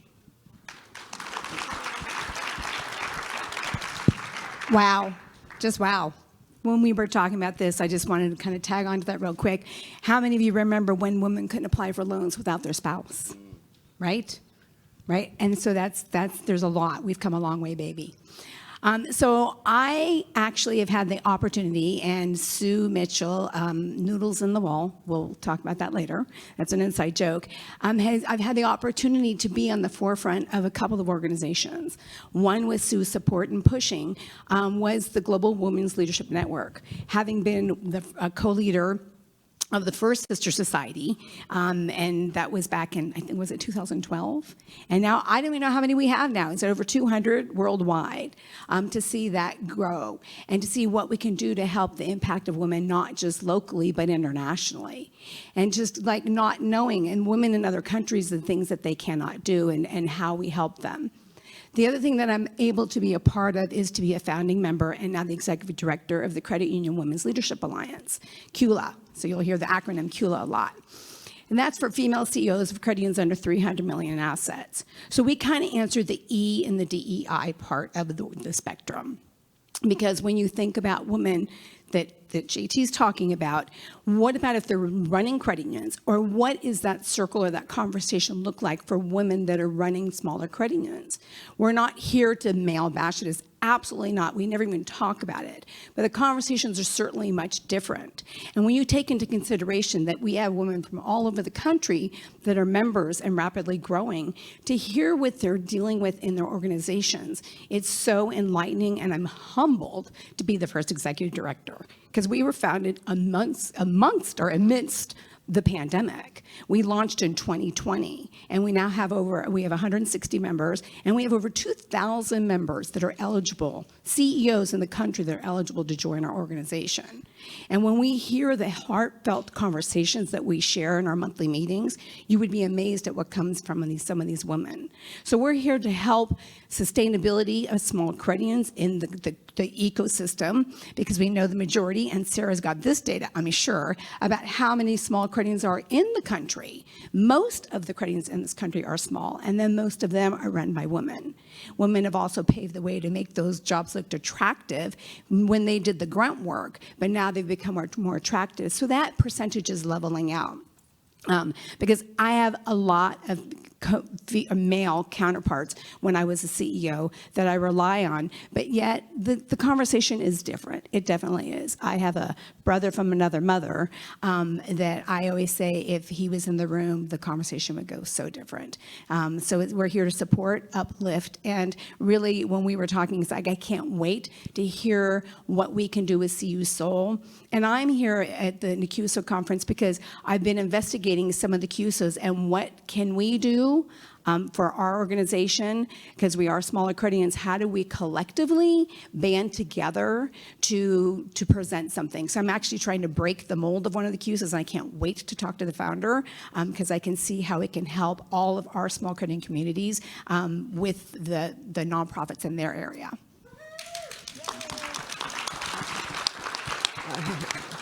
And you're right, 3,600 credit unions are under, is it 250 million in assets. So that's not a niche. That's the movement, so a lot of smaller credit unions. Well, I'm going to take just a little bit of a different tact. Oh, but first, Brian Branch deserves a lot of credit for the Global Women's Leadership Network. He was... No one else was talking about it, and I remember going to lunch and Brian saying, "What do you think?" And I said, "Well, I won't join it if it bashes men, because I like men." And he's like, "Okay, we won't bash men." But and then bringing Sue on was just brilliant. So thank you for that. Yeah. So anyway, I'm taking this approach. This is Sarah Bang, 40 years in credit union. So I was here when the interest rates were different. You do the math. But something that we saw with SVB, I got a phone call this last weekend from somebody who said, oh, you know, weren't there regulations in place to prevent this from happening and blah, blah, blah. And my first reaction was, gee whiz, do you need a regulation or a law to tell you not to put your hand in a fire? I said, a lot of these mistakes are just, if somebody took a step back and said, okay, we need to use financial accounting 101 here, and we wouldn't make these mistakes. Actually, a better example of that, 3,600 credit unions have always been smaller, which means that they have always had to innovate to get the services that other folks did. And when you innovate, you are taking risks, and sometimes you're doing things that nobody else has ever done. Oh, I don't know, shared branches, or share ATMs, or, you know, all kinds of things that, you know, others wouldn't dream of doing. We have to do, or our members don't get that service. But my favorite quote is from St. Augustine. So this is St. Augustine saying it, not Sarah Bang, not the NCUA. But if you are loving and diligent, you may do whatever you wish. If you are loving and diligent, you may do whatever you wish. St. Augustine. And so when I see credit unions innovating, we know that their hearts are usually in the right place, bringing services, but we also look for things like, are they diligent? And Becky Reed is just, you know, a perfect example of that. When I was with the Shared Branch Network, my deal was, I don't look good in orange. Whatever we do, we cannot lose money and get into trouble because I'm not going to wear orange in prison. And let me... Yeah, I know, it's just not a good color. And it comes down to stupid mistakes. And my favorite, I told somebody this story, Denise, this story last night. I'm going to tell it in two bits here. My brother-in-law loves to come to Vegas. He never comes to our home in Wisconsin. He always comes to Vegas. But my brother-in-law comes, and I have these set of glasses that are just really hard to replace. And they were in the dishwasher. My bad, I put them in the dishwasher. And he opened up the dishwasher, it was on dry, and the glass was hot, right? And so he picked it up, ooh, hot. And what did he do? No. He actually is not any smarter than a fifth grader. He took that glass and he ran it under cold water. Oh. Right?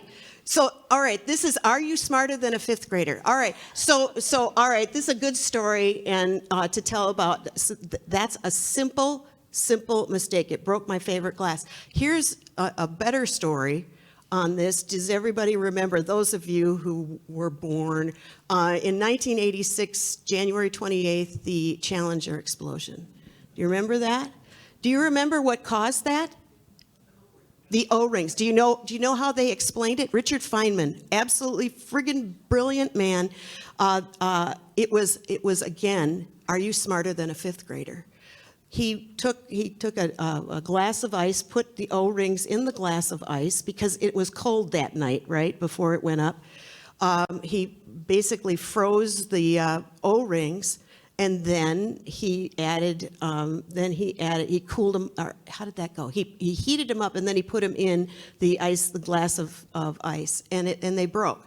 And it was like, guys, this is a fifth grader could have told you that this was going to happen. So how does a NASA make that mistake that kills people, that destroys, how do they make that mistake? And I will say this, that, okay, I'm watching my time here, that it's somebody in NASA knew, somebody had to know, that we had weather changes in Florida. Somebody had to know, and somebody didn't say something, or they did and they were ignored. And the measure of a good management team isn't that they don't make mistakes. In fact, I would argue that good management does make mistakes because you fail forward, right? The measure of good management is how quickly you recover, but a failure of management is when there's somebody in your organization who said, well, I could have told you that wasn't going to work. And the absolute failure of management is when I tried to tell them, but they wouldn't listen to me. And so, as credit unions are innovating, I guess it's called an unforced error in tennis. Don't shoot your own foot off. And a lot of times it's simple stuff, and you'd be surprised at who in your organization might have some insight, and you need to pay attention to it. But oh my gosh, if you have people in your organization who said, I tried to tell someone, first off, kudos to that person. But secondly, somebody else needs to lose their job for not listening. And that's Sarah Bang, not NCUA. But I'm going to just quickly close with this. NCUA does not want to write more regulations. There's a lot of people there, and they're very busy trying to clarify existing regulations. So don't do an unforced error on yourself. Do what credit unions like Becky's is doing, and that is think it through and make sure that you're managing the risk not only to your organization but to the membership. And then talk to as many people as you can to make sure that you didn't take aim at your own foot. And then you won't need a regulation that says don't stick your hand in fire. Okay? So that's it for me. Yeah.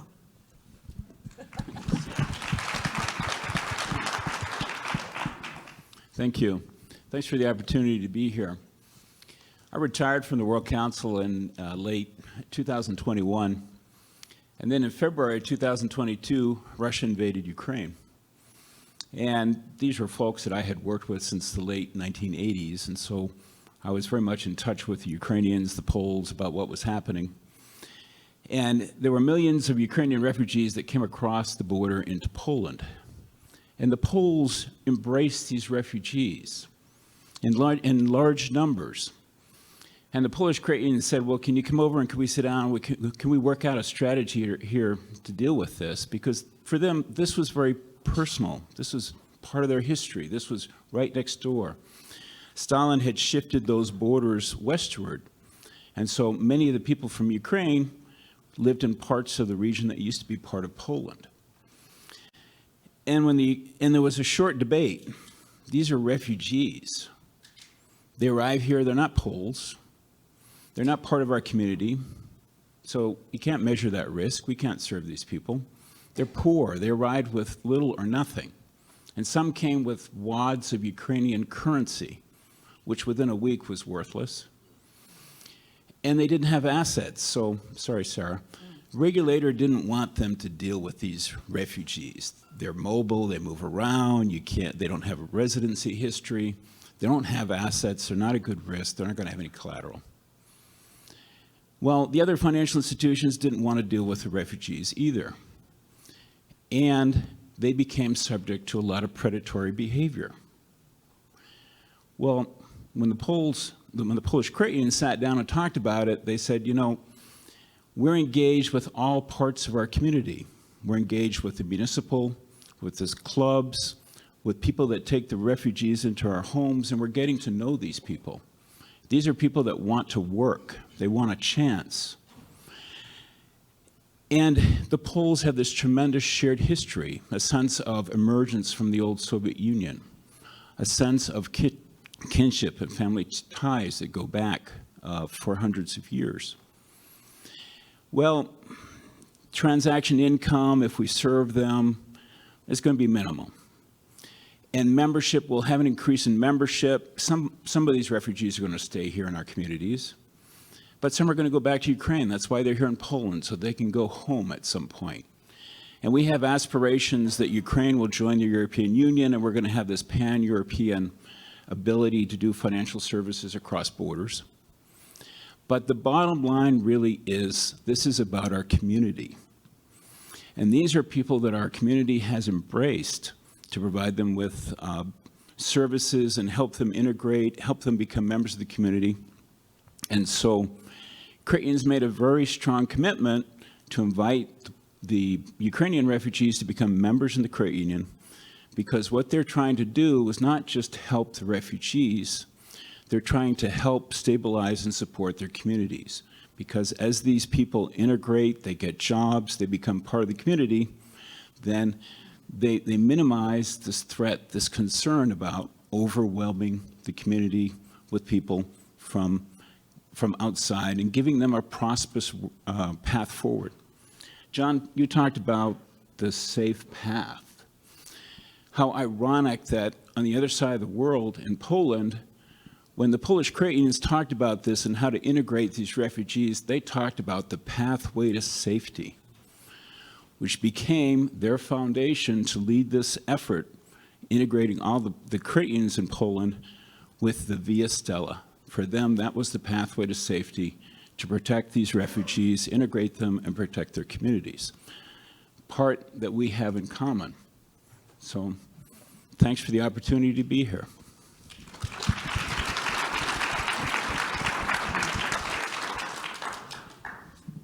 Let's give the panel one more round of applause.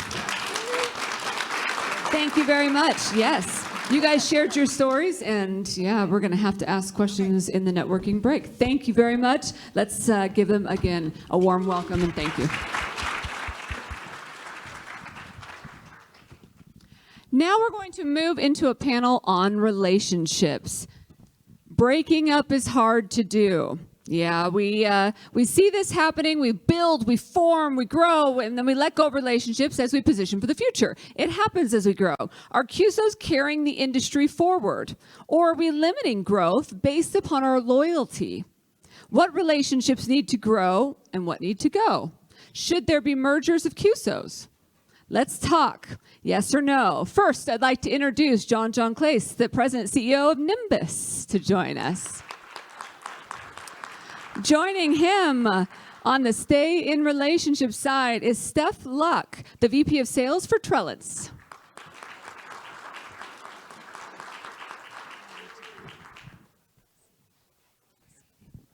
And on the breakup side, we've got Raj Bandaru, the CIO of Connecta Federal Credit Union.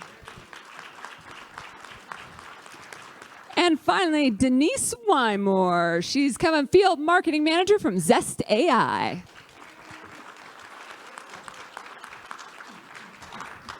I can see we're set up for a pretty good debate here now looking across. John, if you'll start us off, and then we'll head over to Raj, and then back and forth.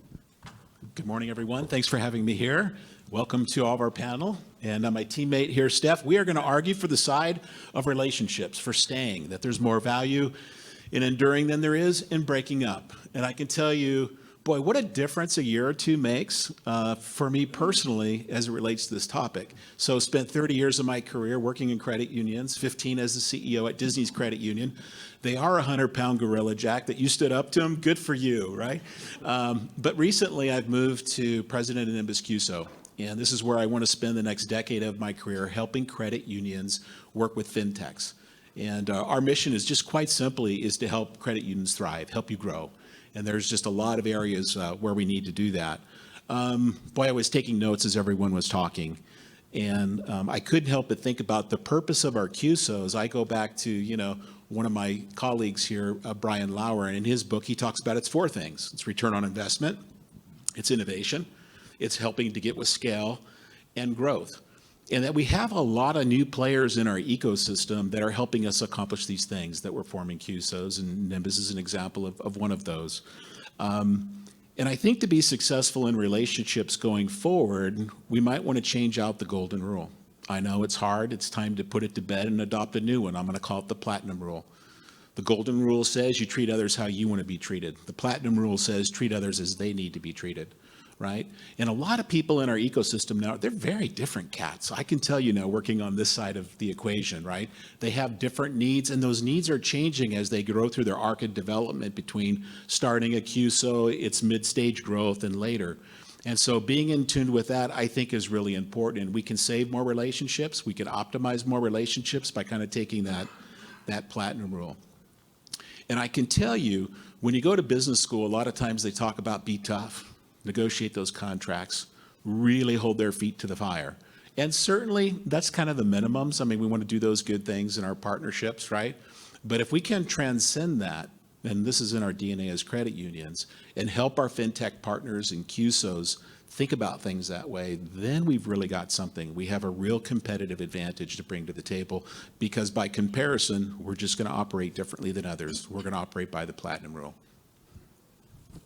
Thanks, John. So I'm Raj Bandaru. I'm the CIO at Connector Federal Credit Union. So prior to joining the credit union world, I was in the banking industry for half my life. So half my brain is bank, the other half is emotionally intelligent credit unions.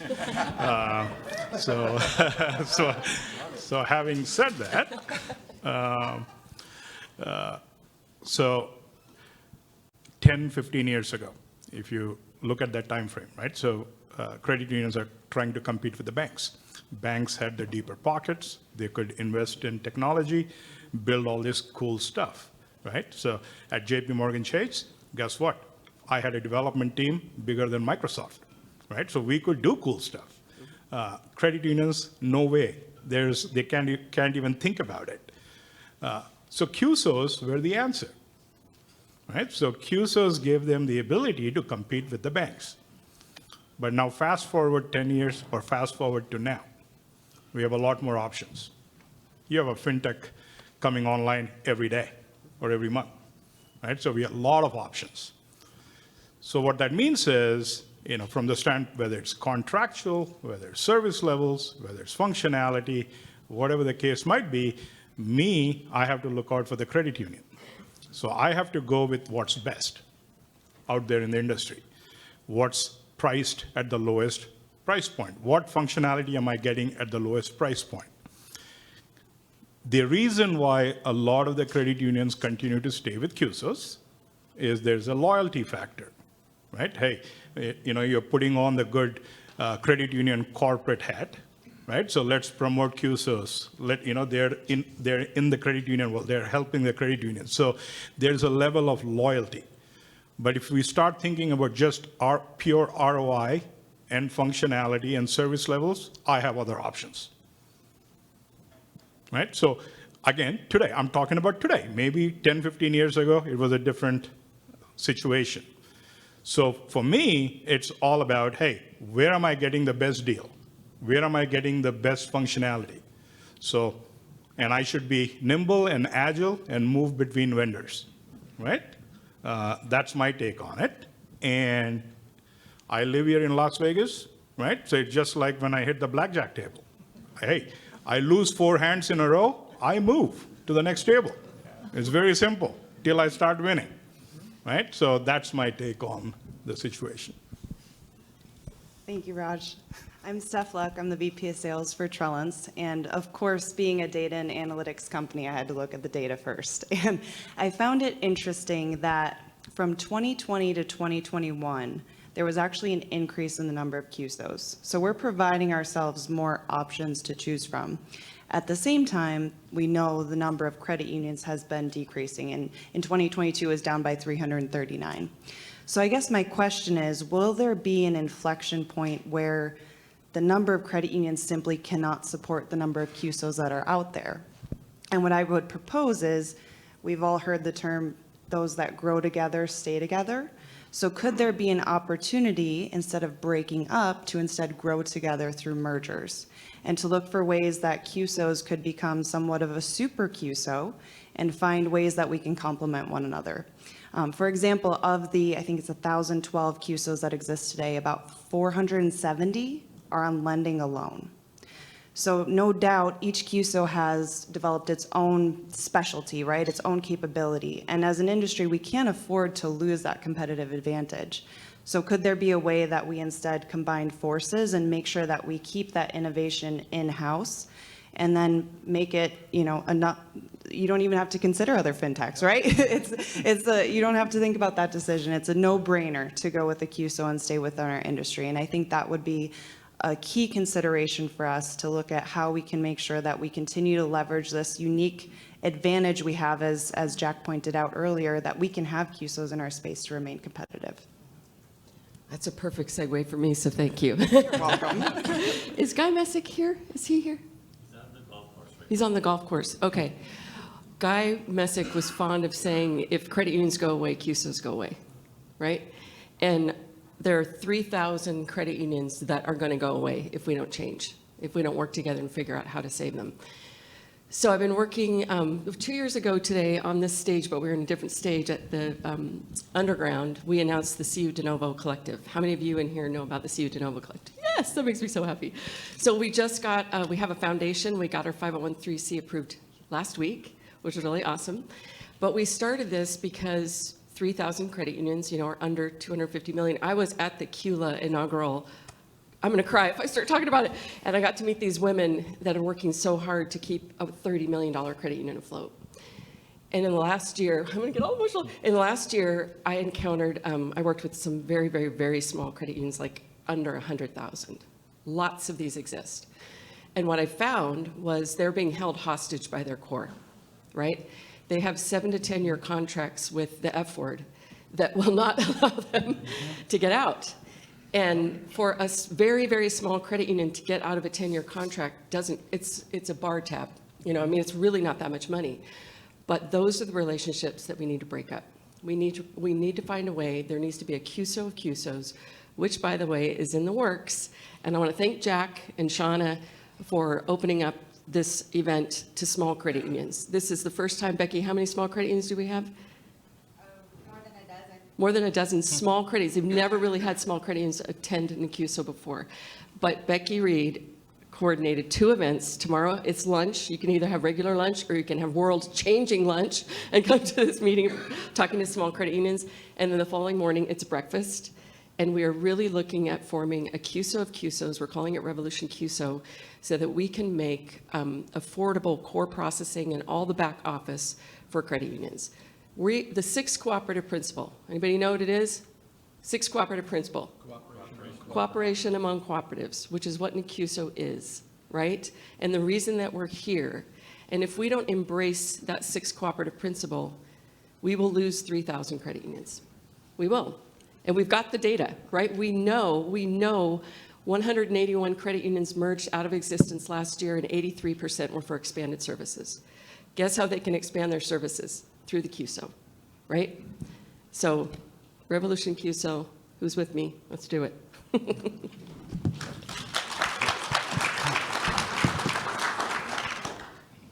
Speak to each other's comments, or should we go straight to questions? Got a question in the back here. Oh, I love this guy. Morning, Dan Daggett, Credit Unions First. I'd argue that not only are the cores holding credit unions hostage, but a lot of the service providers that we've worked with over the years are also holding us hostages with these 5 and 6 year contracts and putting up a lot of marketing money to keep those. Any suggestions on how credit unions might navigate breaking those contracts to leverage those other services CUSOs are providing? Well, yeah, so the core is a little tough, right, to talk about because your options are limited. But at least where we stand today, at least you have a handful of cores that you can look at. Prior, 10 years ago, we only had maybe a handful, right? At least now you have a whole bunch of new entrants in the market. So from that standpoint, you have choice. But when it comes to all the ancillary products, that's where the CUSOs play, right? So you look at core as your nerve center, but everything sitting around the core is where the CUSOs are or the fintechs are, right? So that's where you have a lot of choice. And that's where, how you do your contracts, how you structure your contracts, how you have your outs, right? So meaning you need to have an out, right? So from the standpoint of, not paying any termination fees. You'll pay some, but it's how you negotiate and get out of contract. So it comes down to that. Again, As we sit today, we have a lot more options and choices, and that's where I made the comment saying, hey, if you want to put on the credit union hat and say, yep, I'm all for the credit unions, which we are, which I am as well, but, you're doing yourself a disservice by staying with a CUSO who is providing you subpar service and subpar functionality. So you need to, have the option to compete with your competitors and provide them the best member experience, technology, service, and that could be coming from some random fintech, right? So you need to have the option to get out and, onboard something new. And you need to have that agility. I think there's an opportunity too for us as an industry to come together and almost have kind of a bill of rights, which you want in a technology contract. ABA is doing something very close to this, right? And it might have things in contracts saying, look, we all agree non-exclusivity is an important part of any kind of contract going forward. So I think use our superpower of collaboration, our trade associations, to come up with a bill of rights around technology, and but help elevate everyone's status with third parties. Another thing I'd add to that, being on the vendor partner side, working at CUNA Mutual and Trellance now, I've noticed a trend in recent years of more of a proactive approach to ensure strategic alignment. So if you're looking at a 3 or 5 year contract, it's hard to know what the next 3 or 5 years is going to look like for all of us. But if you can ask that partner to share that with you and ensure that it's going down the right path, that could be another way to more proactively ensure you're picking the right partner versus needing to rip off the Band-Aid later. I think too that we might be able to push ourselves to meet with our business partners, maybe on a quarterly basis. Maybe the agenda of that meeting is less about, performance, security, on time, on schedule, on budget. That's nice, that's foundational. What above that is vision and mission, where are we going next? Where's investment going in R&D? And lead those conversations in a more proactive way as leadership teams, I think would be a good start.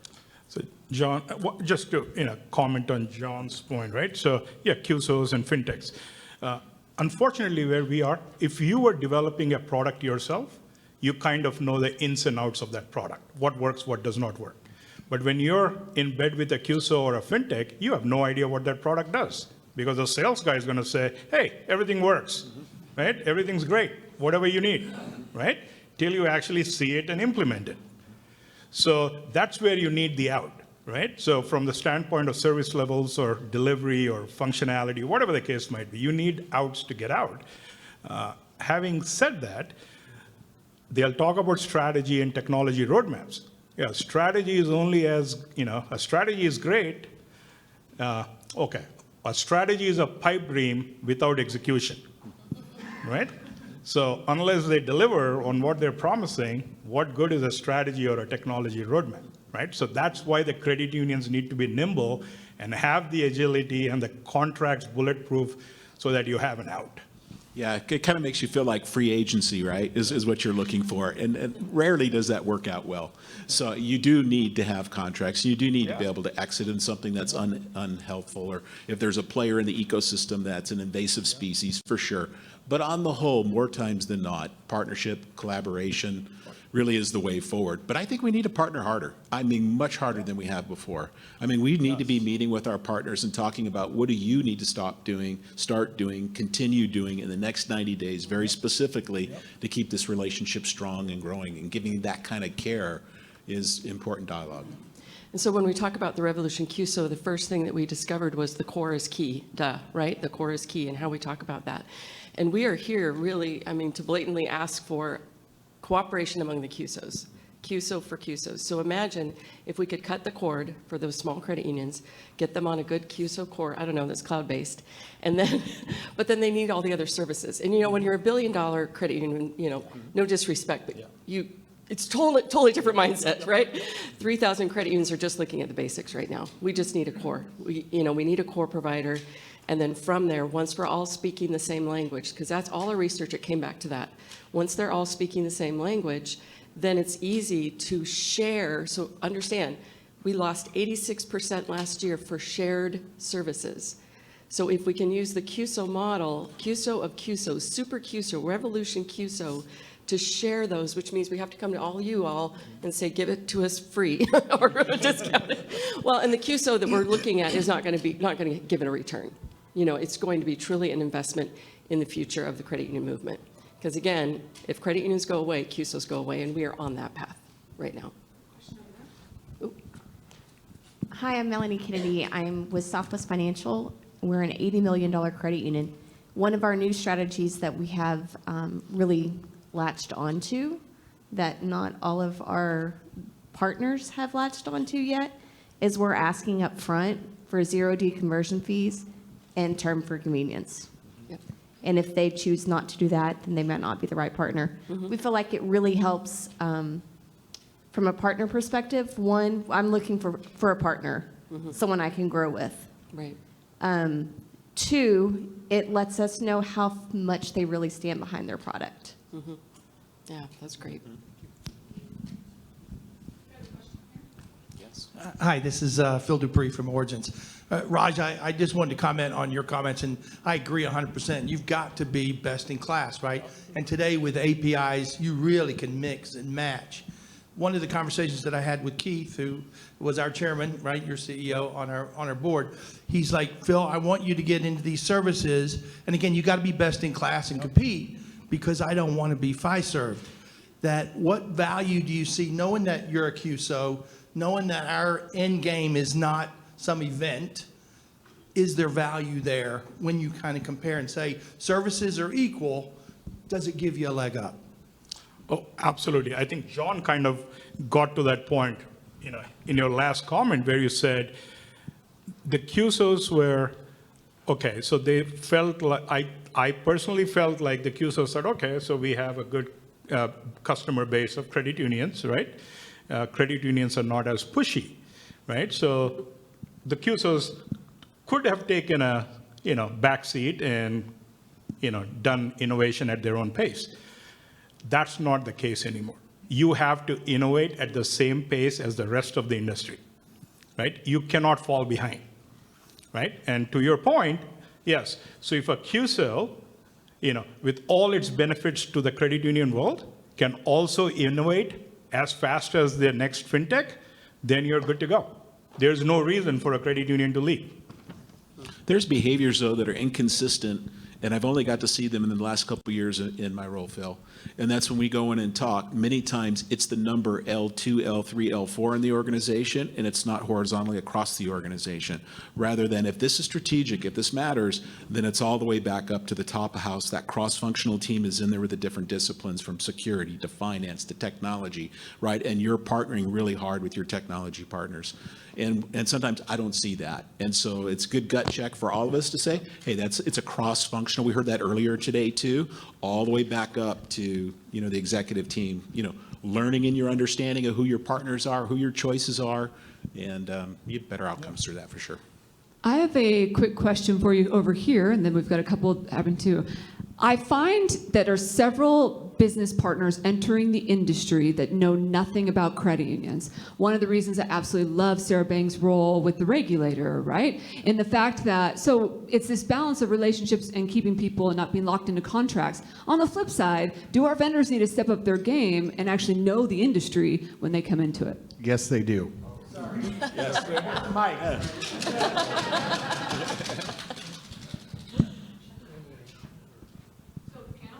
Yeah, there's a panel. Oh, yeah. I was going to say mic drop. Absolutely. You need to understand the industry. This is, we all like to say we're unique, but I would say truly the credit union industry is unique. The way that we do business is unique. The way we help our members is unique. So to really understand your client, your customer, is key to being able to doing business anywhere, but especially in the credit union space.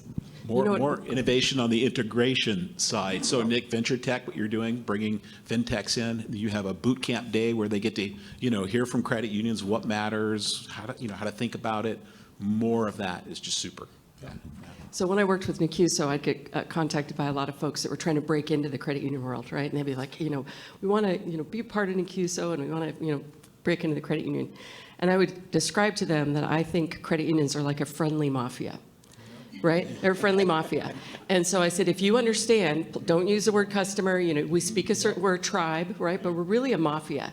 So once you figure out what we're about and you embrace that culture, because I think that's our heart, then you're part of the family, right? The mafia will sell for you. We don't see each other as competitors.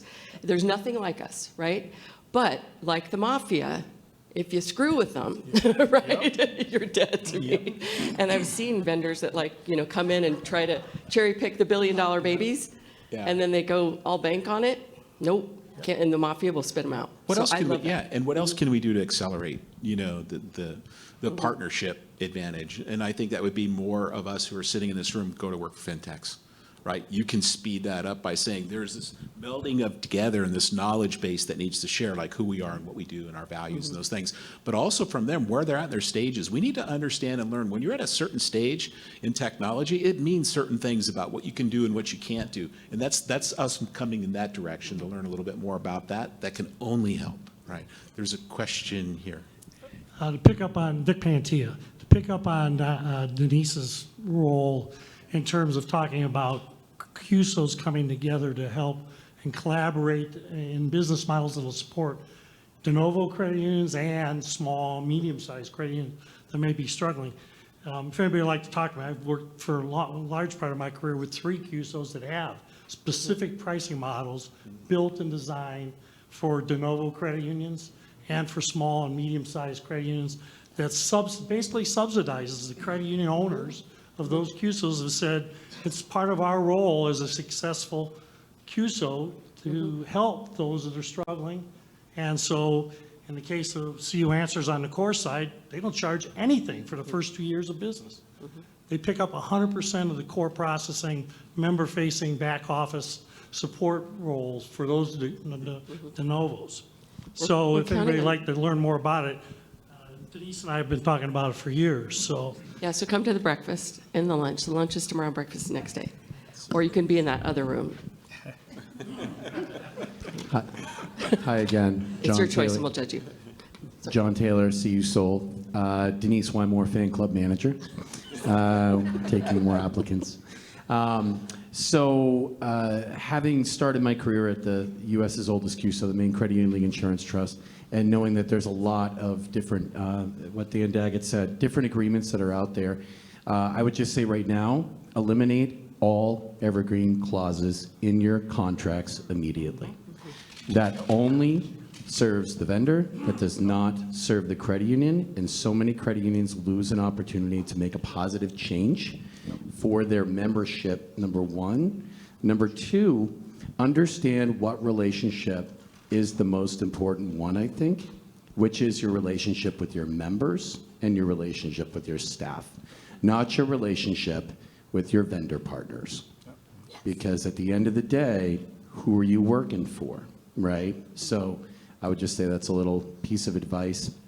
And also, to his point, how many things change in 3 years, 5 years, 7 years. I know it's easier, guys. I know they'll dangle a little bit of money at you that they should be sharing with you already. It's not worth it long term. You owe it to yourselves to do that due diligence, and it's impossible for organizations to do a million things well. So put your vendor partners, make them earn your business over and over and over again. I would just say, I want to build on that, because this is the shift I think we need, and we should continue this discussion after this, is that we need to shift our mindset to that platinum mindset, right? That you are my partner. If I am flexing my organization and my culture, and more of it is outside the organization, if I want to have greater prediction and control, I can treat you as a free agent, or I can treat you as a stakeholder. I can treat you like an employee, right? And so I can partner with you harder and in different ways than maybe we've done in the past. And I would just encourage us, before we take that kind of polar kind of approach, them and us, think about them as truly being partners, which means then we start acting differently with them. And so that's what I'm encouraging us to keep exploring and kind of leaning into that, because I think there's more of a competitive advantage for us than trying to get bigger and tougher than maybe our counterparts are in contracts. We have 2 quick comments here to end this panel. So, hey, Chris Odie, the CU 2.0 in South Bay Credit Union. As someone who spent 18 years at Fiserv, I'm responsible for some of your lousy contracts, right? Yeah, feel free to boo, right? Wow. Yeah. The F word speaks. And there's a reason why I haven't been at Fiserv in 9 years. But I would add that at Fiserv, as an account executive, sales executive, whatever role I was in, I would negotiate one contract a week, sometimes 2 or 3 a week. Whereas if you take a look at Paris Chevalier, my CEO at South Bay Credit Union, she's going to negotiate one contract every 3 years or longer, right? So who do you think has the advantage in that scenario? So that's why I've always been a big proponent of get someone like me on your board to help you negotiate contracts, or go ahead and hire a third-party consultant who does it all the time, who has the benchmarks. That's step one in fixing your contract problems. Step two is making sure all your contracts are coterminous, right? So if you've got them all from Jack Henry or all from CU Answers or all from Fiserv, whatever it may be. I'm sorry, Vic, I just lumped you in with Fiserv and Jack Henry. Sorry about that. But if they're coterminous, then you have the power rather than them having the power. Because I would have contracts at Nevada Fed, right? And one would be due in 6 months and 18 months and 24 months and 36 months. And Brad Beal was screwed. He was never getting out of that Fiserv contract. So that would be my recommendation. Yep. Thank you for coming clean on that. Thanks. Kevin Landell, Revolution CUSO. I'd like to challenge the industry as well. We've heard a lot of great comments here about what credit unions can do. Here's something for the industry. Think about our providers as our partners, right? And I heard here in the audience somebody say when it was brought up a term for convenience, that's no way to run a business, right? We can't run a business that way. We can run a business that way. Here's some things to think about. Can we create an industry fund to help buy out bad contracts? Can we maybe create a provider fund focused around certain types of providers that want to get together? You may win one, I may win one, but together we win, because those other bad contracts aren't part of the deal. Can we create subscription models instead of long-term contracts so that I can term, not necessarily for convenience, but because something better comes along? And lastly, zero decon fees. Why are there conversion fees? Okay, there is an effort, we understand that, build that into that long-term contract so I don't have to deal with that at the end. There are things that the industry can do. I'd like both the industry and our credit unions to work as partners. So if you come to that lunch tomorrow and breakfast the next day, we can continue that conversation. Great discussion. Let's give a round of applause. Thank you so much.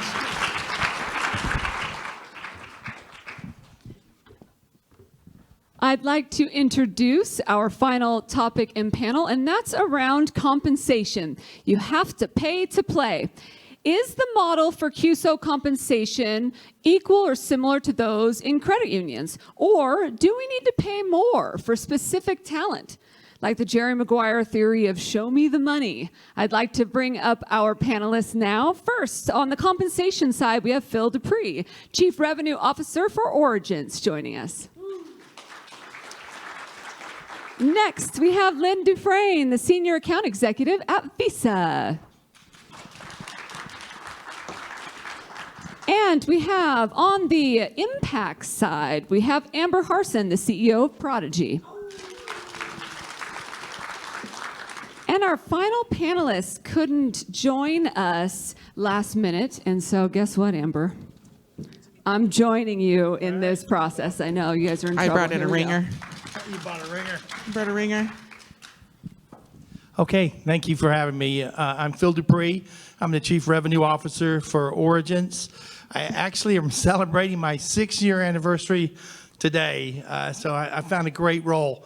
So when we were talking about, thank you, when we were talking about pay to play, I have a lot of passion around compensation, the right incentive programs.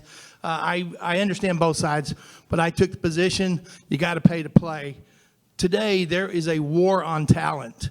And with the pandemic changes, it really changes that whole environment, right?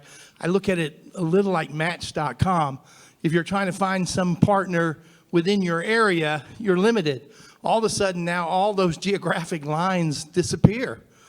And that's good for both, right? That's good for the employee, especially if you're willing to do hybrid or remote, but it's also really good for the employer because now my pool has opened.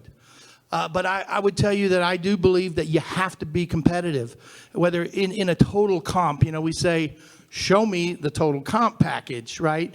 I need to look at that and understand what are those components. I know for us in the development side, we're a tech company, we're paying 10 or 15% more in the Irvine market where our corporate office is versus the Ontario market, kind of where we started. So there is a geographic play here. One of the things that our HR, and we have a great partnership with the HR, I probably have a couple of hundred staff in my org. So there's always opportunities to work with HR. Some good, some not so good. But one of the things that she's coaching us on is maybe we should have a geographic, maybe there's a factor that says if you're in California, maybe I don't pay the same that in other markets. So we're looking at that. But I do believe that you've got to put a competitive package together. One of the things that we happen to offer, I couldn't believe it when I started 6 years ago, was that we have an 8% 401k match. So, you know, as you look at the benefits, that kind of cuts through some of that clutter out there. So I do believe you got to pay to play. I don't disagree with the statement, but I think pay doesn't always have to be compensation either. There's a cultural element that comes into play, especially when we're looking at hiring some of the tech individuals in the younger generations. A lot of my employees are looking for a mission in addition to salary. And I've had employees come in from Goldman Sachs and other very large organizations actually take less because they liked the mission of the credit union specifically. We actually train, our first week is all credit union. I train them like a credit union employee. I don't train them like a tech company just yet. That's week 2. And we have found great success with that personally, in that giving them something to believe in helps them also feel like they're contributing. In addition, I have to challenge them technically, right? My developers and my DBAs want to be able to do cool stuff. They want to work on cool tech. And making sure that we give them the space to do that is also important. So while I think fair compensation is not negotiable, right, in my regards. Livable wages, fair compensation, not something you take off the table. But I do think compensation at the CUSO level can come with the credit union heart, and you're still going to get talent. Yeah, I clap for that. And I guess I'm on the side to pay for play, but I'm going to take a different spin because Visa obviously is just kind of a different animal, right, as a network. And our mission is to uplift everyone everywhere by being the best way to pay and be paid. And when you say the first 3 words, uplift everyone everywhere, I'm not sure there's any better alignment than the credit union movement. And so I've been part of the credit union movement for a lot of years. Like I had a mortgage at 12%, so that shows how old I am. And so I think the one thing that Visa does when it comes to kind of the making sure you're making a difference is the extra stuff. And maybe I should have been on the panel before, because people are talking about vendors versus partners. And what I would say is, how many of you have like a vendor management group or you outsource it? I'm assuming everyone's going to raise their hand, right? I'm going to challenge you to think differently and stop thinking about vendor management and start thinking about partner collaboration evaluation, because it matters. I think it was Mary Beth, right? Mary Beth said, we're a credit union that we have to look at things that can basically help us make a difference, right? And those things don't always come on balance sheet. One of the things that Visa does with our partners is we have something called a community investment fund. We actually give dollars out to the credit union to invest in any way they want to make a difference in their community. We have examples of many credit unions starting their own foundations. So they didn't have the funding prior to that. The Community Investment Fund from Visa allows them to start a foundation. But I think one of the best examples that I heard from our team is a small credit union in East Tennessee had a program where they gave lunches to underprivileged children. And they also offered a box lunch or box dinner, So when the child left school, they would grab a box that was dinner. When they were at school, they had free lunch. And during the pandemic, the credit union had to stop the program for various funding reasons. When the kids went back to school, the funding wasn't there. The Visa Community Fund allowed them to resurrect that program. And I'm sorry, I can't think of anything fulfilling a mission more than helping underprivileged kids in East Tennessee. So I think that's where Visa tries to make a difference, is being a true partner. And it doesn't matter at Visa what size credit union you are, a $15 million credit union in Amherst, Wisconsin, or a $15 billion credit union somewhere else in the country. We're here to make sure that we're helping you fulfill your mission by being the best, uplifting everyone everywhere. So thank you. That's saying, I believe that if that falls into that compensation line, the points you're making as well. So I think back to when I finished my MBA in 2003, and for those of you who've been in the industry for long as that, there were sexier industries to go to work for than credit unions, especially in the lead up to the crash, right? I mean, people were making money in other places. And so most of us in this room did not come to a credit union because you're going to make lots of money. And most of you didn't stay because you're going to make lots of money. It really does come back to what we've all really been saying, in that benefits are beyond the dollars. It is about the people. It is about the service. It is about the mission. I think about Dr. Brian Branch giving me the opportunity to work with Ventura County Credit Union with the first ever domestic project in taking mobile banking to the fields and being in the trenches and watching someone who doesn't want to go into the credit union because they're filthy from working 15 hours and being able to help that person deposit their paycheck. And I think at CUSOs, what we need to do is allow our people to get into the field and see the impact that they're making. And the fact, like when we went to Kenya and planting pineapples, that'll help sustain a community. I mean, the mission that Jonathan was speaking to, that isn't a mission because he's getting paid to do it. Dr. Brian mentioned fly over to Ukraine because he's getting paid to do it. We're doing it because we believe in what we do. Now, mind you, I do take an entrepreneurial spirit that we can't let our employees live in poverty, right? And I do take that entrepreneurial spirit that if we make money, then we pay more money, right? We want to make more money as well. But I think credit unions and CUSOs do not have the luxury to have entitled employees that just need comp. We've offset that a little bit, just to speak to me. And by no means I'm not advocating for all of you to do this. This is a very personal decision I made as a leader. But to help offset some of those that do want to look for comp, or it's very important to them, one of the things we committed to within my CUSO is I will never make more than 4 times my lowest paid employee personally. So in order for me to make more money, they all have to make more money, which gives us a mission when we think about motivating them to meet outcomes and strategic goals, right?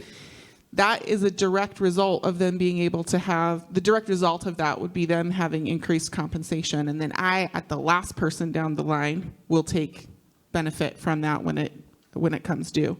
But I think, again, thinking about creativity and compensation, there's a lot of things our credit union heart will allow us to be more creative in like that would bring people in to make them want to be part of keeping this particular movement alive and relevant and thriving and healthy, and hopefully staunch the flow of so many of us leaving. I just wanted to comment all these thoughts really do resonate with me. It's not all about the money. In my world, people are the most important asset that I have and that I work with. I say it all the time, that's our secret sauce. Although it's not very secret anymore, is it? But that is what in a service org, it's our largest cost, and it is to me, it's what makes us who we are. Again, we get the right incentive programs. I look at it as a chief revenue officer, it's a rev share, right? I tell my people, especially in sales and other areas, it is a rev share, right? Some people think, hey, I just need to make X because that's the lifestyle I'm used to. You want to show them a path. Make sure that you get the behavior you want. We've all designed comp programs, right? I'm not a micromanager. I don't agree with that philosophy. So you really need to put the gold in the right place. And we probably all had experiences where we accidentally put the gold in the wrong place and we did not get the behaviors that we wanted. So I didn't want it to sound, that it was all about the money, but I do believe you've got to be competitive to get. Because the top talent, when you work in an organization that you can really say, I've got top talent, it is a big, big difference. Because I've worked in organizations that have had to rebuild. I think that one of the balances that we have with that, though, is making sure that we have that top talent at bigger credit unions and at CUSOs because they can pay to have that talent, right? Is making sure that we get that intellectual capital with smaller credit unions and having access to that as well. Yeah, and I'd make the point too that sometimes we pigeonhole and think this demographic is, what we're looking for. If it's a technology position, we're looking for someone young. And the truth is, I don't know that we live in that world anymore. And if someone walked into my credit union, if I was a CEO of a credit union, they were 70-some years old and they wanted to make a difference and they fit the core values that we had and we could make a compensation plan work, I'd take them.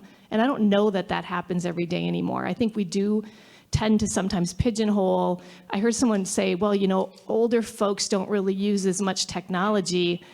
I actually would disagree a little bit. I think it depends on the person. I have 80-year-old friends that are probably more tech savvy on some things than I am.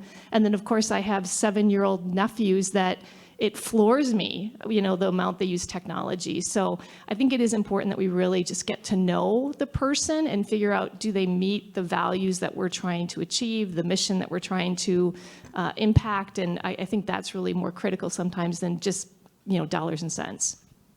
I think another creative idea that comes to mind for me is I look at how the movement is changing around credit unions and technology is enabling us as financial institutions to do more with less. Is where are all those employees at the credit unions going? Are they having to leave because their jobs don't necessarily exist or the same career paths that existed at one point aren't there anymore? CUSOs are a really interesting place to put them. It's where I came from. I started as a drive-through credit union teller at 18. I was there for 16 years before I came to tech. As credit unions, it would be really interesting also to career path as we think about what that looks like. Why not embed some technology training and education, or if they're interested in software development, help them take those courses and get what they need, and then help them get to your partners when you don't have somewhere for them to go. They might be very talented, they might be very committed, they might be very dedicated. There's 1,000 CUSOs that would snap them up in a second because they understand credit union, and that's going to give the CUSO a competitive advantage as well. So I think just some alternatives as we think about that too. Do we have questions? And maybe somebody can speak to this. I can't speak to it too intelligently, but I know Callahan has an employee share program where the employees actually own the organization. Does anybody know more about that? But that's something that we could look into as far as a benefit. What other questions do we have? Okay, I have a question. What are we doing about paying our volunteers, and what's going to happen in the future if we're not getting volunteers that can drive this future, and they understand technology, that are there in a position to be able to do the things we've talked about today? What are we going to do about that? Anybody have a comment?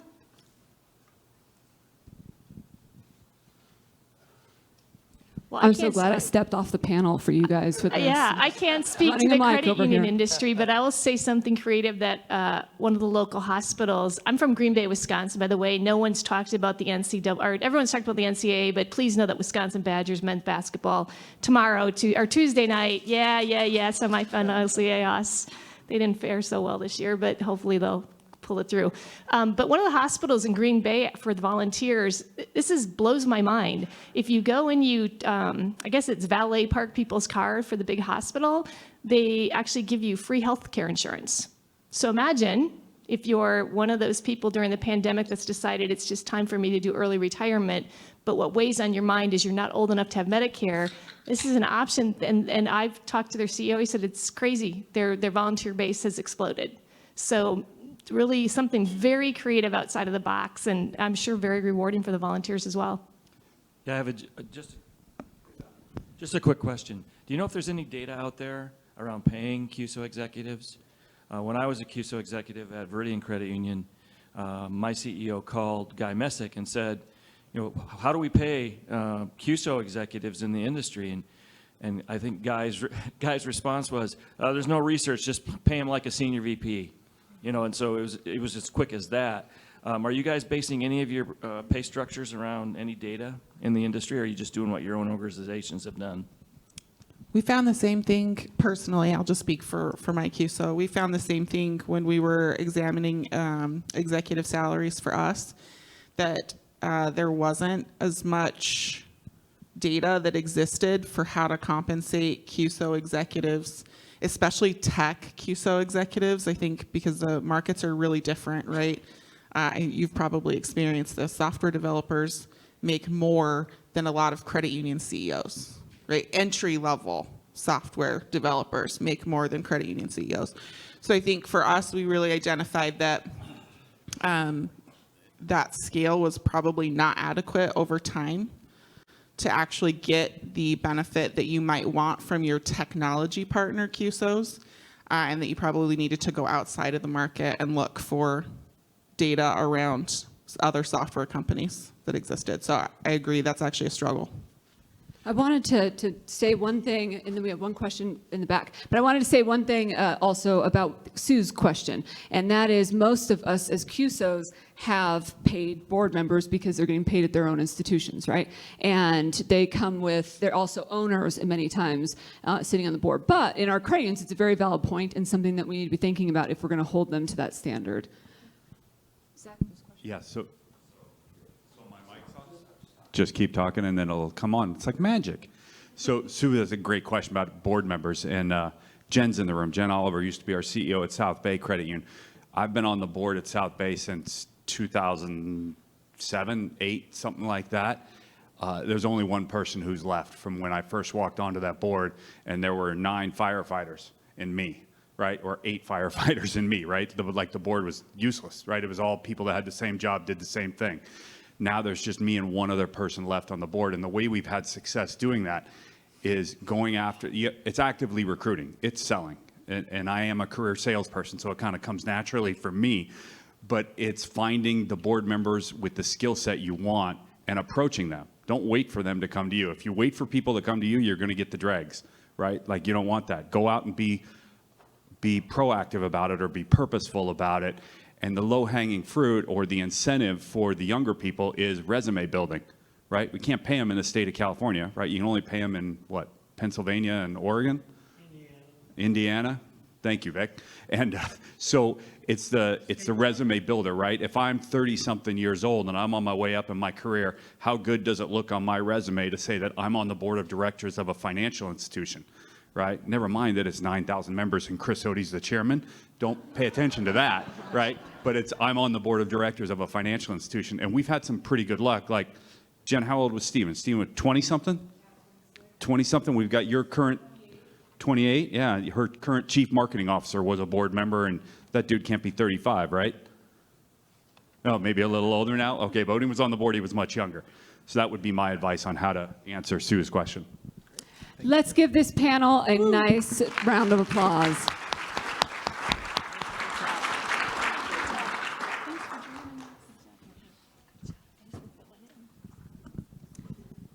As we wrap up the day, I would like to bring back to the stage Sue Mitchell for some final thoughts.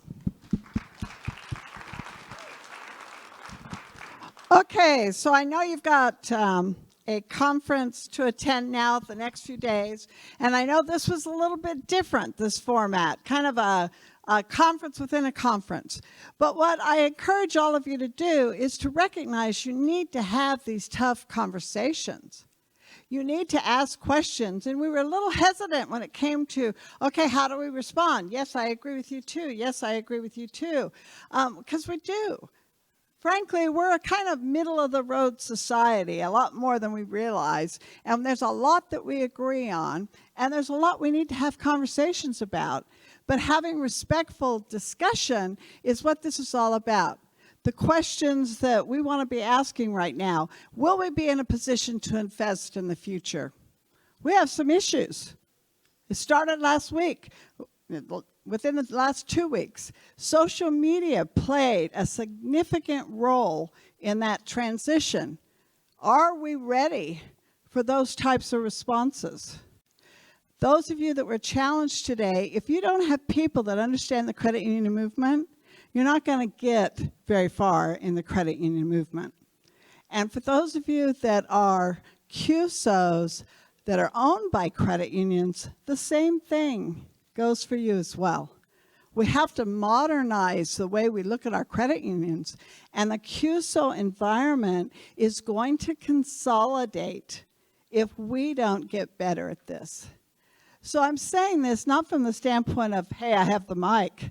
I'm saying it because I'm out there and we're seeing what's happening on a day-to-day basis. And these subjects aren't being talked about. We're selling. We're threatened, if you will, by the idea that there might be consolidation. But today, a super CUSO, right? Some of this is going full circle for all of us. FSCC, a super CUSO. Some of the things that we're talking about today aren't impossible. They need work. The underground is about us having these conversations, and then, thank you, Denise, with the thought that we want to have ideas into action. Take a thought from today and put it into action.